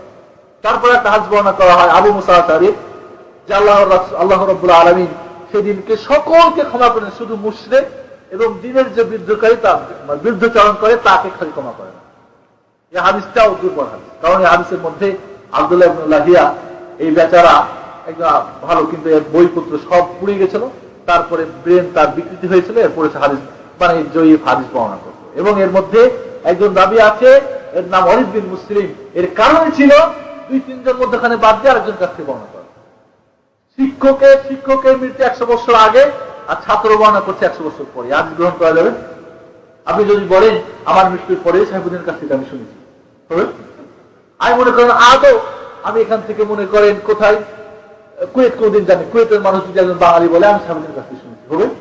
দেখাই হয় না যে আসলে এই ধরনের সব দুর্বল হাদিস। একটা সহিহ হাদিস, সেটা হলো এই মুসলিম শরীফের হাদিস, সেটা হলো ইমরান ইবনে হুসাইন সাহাবীকে আল্লাহ রাসূল বলছেন যে তুমি এই সাহাবী শাবানের শেষ 2টি রোজা তার রাখা অভ্যাস ছিল। রোজা 2টা করে না, কারণ রমজানের সঙ্গে মিলিয়ে যাওয়া রোজা নিষেধ আছে। 2-1টা রোজা আমি করে রমজানের সঙ্গে মিলিয়ে দেওয়া নিষেধ আছে আল্লাহ রাসূলের। এই ভয়ে রোজা করেন। আল্লাহ রাসূল বলেন তুমি কি করেছো ওই 2টা? তোমার শাবান কি করেছো? বলে আমি তো পড়ি না। বলে তুমি রমজান মাস চলে আসছে, শেষ হলে তুমি 2টা রোজা রেখে নিবে। এটা ওই নিষ্পে শাবানের রোজা না। বন্ধুগণ, এরপরে এখানে যতগুলি হাদিস হয় জাল আর না হয় জয়ীফ, অত্যন্ত দুর্বল। আল্লাহ রাসূলের সাহাবী থেকে বা এই ধরনের কোন আমলের ইসলাম নাই, বিশেষ করে কোন রোজা নেই। বরং শাবান মাসে আল্লাহ রাসূল বেশি রোজা রাখতেন, আপনি রাখতে পারেন। প্রতি সোমবার এবং বৃহস্পতিবার রোজা তিনি রাখতেন, এভাবে করতে পারি। আর আলোকসজ্জা কেন করেন? সেই দিন সমস্ত রূহরা নেমে আসে, বিশেষ করে বিধবা রানী মারা বিশাল বুক বেঁধে আসামি, আজকে আমার স্বামীর রূহ আসবে। এর পক্ষে কোনো হাদিস কোরআন নেই। সূরা কদরে যে ইউনাজ্জিলুল মালায়েকাতুর রূহ, রূহ মানে তো হচ্ছে জিবরিল আলাইহিস সালাম, সকল মুফাসসিরদের কাছে এটা সকলের রূহ নেমে আসবে, কোনো দলিল নেই। সেদিনে ভাগ্য রজনী সূরা দক্ষিণের আয়াত দিয়ে ফিহা ইফরাকু কুল্লু আমরিন হাকিম, সেটাও দলিল না, সেটা হলো লাইলাতুল কদরের ঘটনা। যাই হোক, রুটি খাওয়াই বলেন, হালুয়া রুটি বলেন, আলোকসজ্জা যাই কিছু বলেন, এই কোটি কোটি টাকা একটা বেদাতকে চালু করার জন্য সরকারিভাবে ছুটি ঘোষণা করে এইভাবে এগুলি করা আদৌ প্রয়োজন। কারো কারো মতে বা হারুন রশিদের যুগে কিছু অগ্নি পূজক ইসলাম গ্রহণ করেছিল, তারাই এই নতুন করে আলোকসজ্জা করার চালু করেছিল। আল্লামা আব্দুল হক মুহাদ্দিস দেওলভীর মতে ওই হিন্দুদের একটা আছে, পর্ব আছে, সেটাকে বলা হয় দেয়ালিমি। দেয়ালিমি না দিলামি, ওইটার সাদৃশ্য হলো মুসলমানদের এই শবে বরাত। এবং মোল্লা কাজী হানাফি তার মেরকাতের মধ্যে বলেছেন যে এটা নতুন করে আবিষ্কার। এবং সেই রাত্রিতে আলফিয়া নামাজ পড়া, 100 রাকাত নামাজ পড়ে না, এবং এই নামাজের জন্য গোসল যে করবে, প্রতি ফোঁটা পানিতে 7,000 নফল নামাজের নিকি হবে, বলেন নাউজুবিল্লাহ। সে রাতে যদি গোসল করে, 1 ফোঁটা পানিতে 700 নফল নামাজের, এত দেখি রাখি কোথায়? এই জন্য দেখা যায় সেদিন নতুন নতুন কাপড় এই যে পড়লো, আর কত ভালো মন্দ খাইলো, কিন্তু রিক্সার চালকই থাকলো, বড়লোকই থাকলো। ভাগ্য পরিবর্তন হয়, কেউ ভাগ্য পরিবর্তন করতে পারে? এই জন্য বন্ধুগণ, এই যে এত নেকি, আলফিয়ার নামাজ 100 রাকাত, সূরা ফাতিহা প্রত্যেক নামাজ রাকাতের সঙ্গে 10 বার করে, সূরা ইখলাস 10 বার করে 100 রাকাত হলে 1000 হয়ে গেল আলফিয়া। উমরা কাজা, জীবনের যত কাজা নামাজ গেছে এই রাত্রিতে 12 রাকাত পড়লে বা সালাতুল রাগায় 12 রাকাত পড়লে সব মাফ হয়ে গেল। সবের মূলে জাল হাদিস। কি হাদিস? জাল হাদিস থেকে বাঁচুন। আর এই জাল হাদিস যারা বর্ণনা করে, এই জাল হাদিস না বলে তাদের আল্লাহ সুবহানাহু মান কাযিবা আলাইহি মুতাআম্মিদান ফালিয়াতাবাওয়া মাকাদাহু মিনান নার, যে জেনে শুনে জাল হাদিস বর্ণনা করলো তার স্থান জাহান্নাম। সে নিজে জাহান্নামে বানাই নিল। একটা উদ্দেশ্যে জাল হাদিস বর্ণনা করা যায়, সেটা হলো কি, ভাই এটা জাল হাদিস, সাবধান আমল করবে না, এই একটা উদ্দেশ্যে যায়। তাছাড়া অন্য কোন ওই হালুয়া রুটি খাওয়ার উদ্দেশ্যে জায়েজ আদৌ না। সংক্ষেপে এটাই। আল্লাহ রাব্বুল আলামিন আমাদেরকে এই ধরনের থেকে, বিদআত থেকে, এই ধরনের, এই জন্য মনে রাখবেন, কেউ যদি বিশেষ করে রোজা রাখে, বিশেষ করে নামাজ পড়ে, তাহলে সে আল্লাহর নেকি না পেয়ে গজব করে, কারণ এর কোনো প্রমাণ নেই, কোনই প্রমাণ নেই। 448 হিজরিতে এর নতুন করে আবিষ্কার দাখিল মাহফিজ। এরপরে হেজাজের আলমরা বিরোধিতা করে। বিরোধিতা করলে কি হবে? যখন একটা চালু হয়ে যায়, বুঝেন না, যখন একটা চালু হয়ে যায় ওটা ওই যে শয়তান তোবা করবে না, বিরাতিরা না, ঠিকই আছে, এইভাবেই চালু হয়।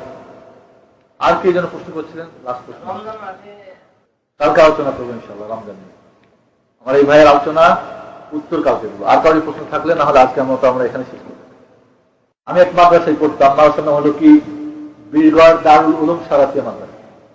ওই মাদ্রাসা আগে মাটিতে পড়া, সেইবার জলসাতে মাশাআল্লাহ বিরাট একটা ইনকাম হলো, তো চ্যারিটেবলের ব্যবস্থা করা।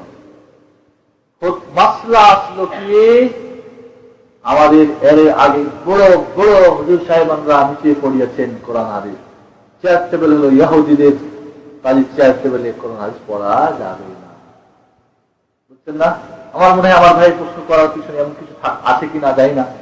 পরে এই বিষয়টা নিয়ে আমার ছোট্ট ধরনের আমার মনে আছে আলোচনা হলো আমাদের ওখানকার প্রিন্সিপাল সাহেব মাওলানা আকমাল সাহেব, এখন আপনার ঠাকুরগাঁ সালামগড় আলিয়া মাদ্রাসা হেড মহাদিস। তিনি তখন উত্তরে, আমার ভালো খেয়াল আছে, তিনি উত্তরে যেটা বলছেন সেটাই আপনাকে জানাচ্ছি এবং সেটাই সঠিক উত্তর।